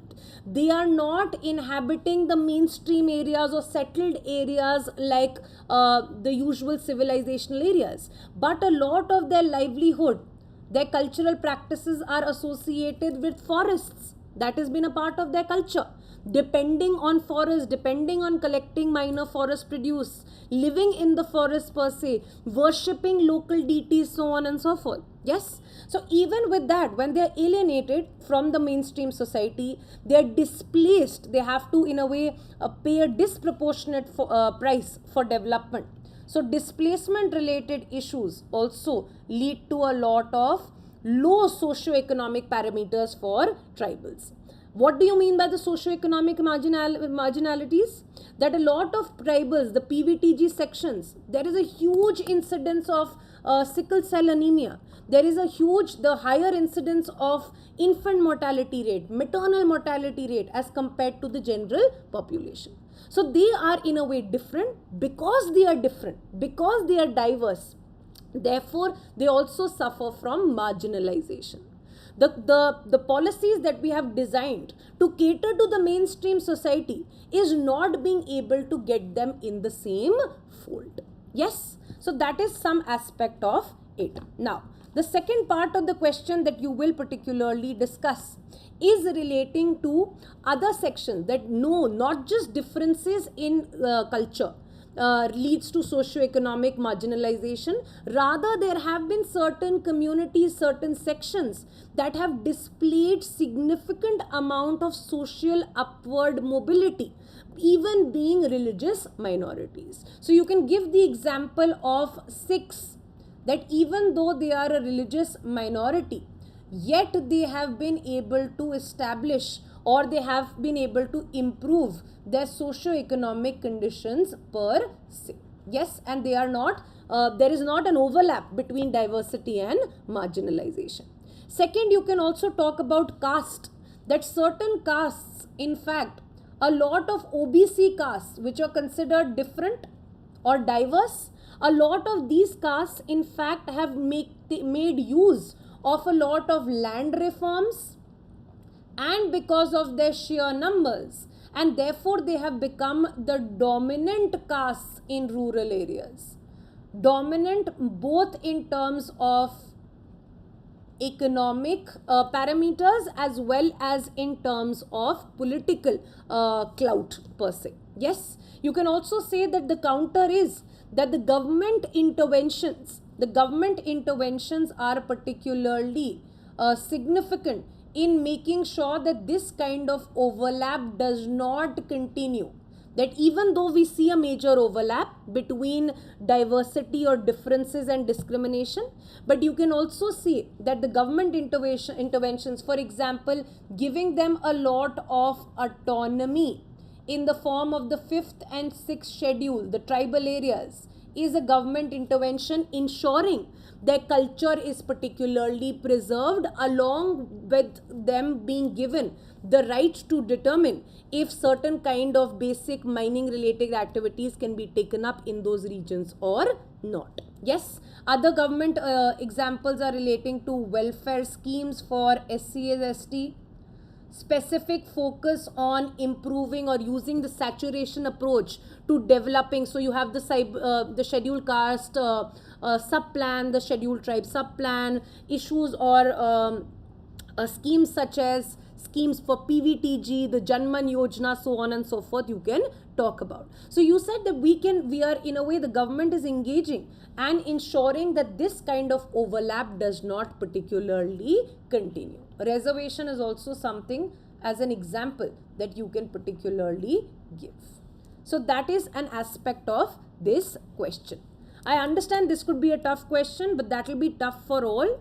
This question alone will not determine your marks. As long as you've written average questions or you've attempted other questions in a decent manner, you should not worry. So with this, we are ending today's session. We'll see you again in GS paper 2. Till then, thank you so much. Bye-bye.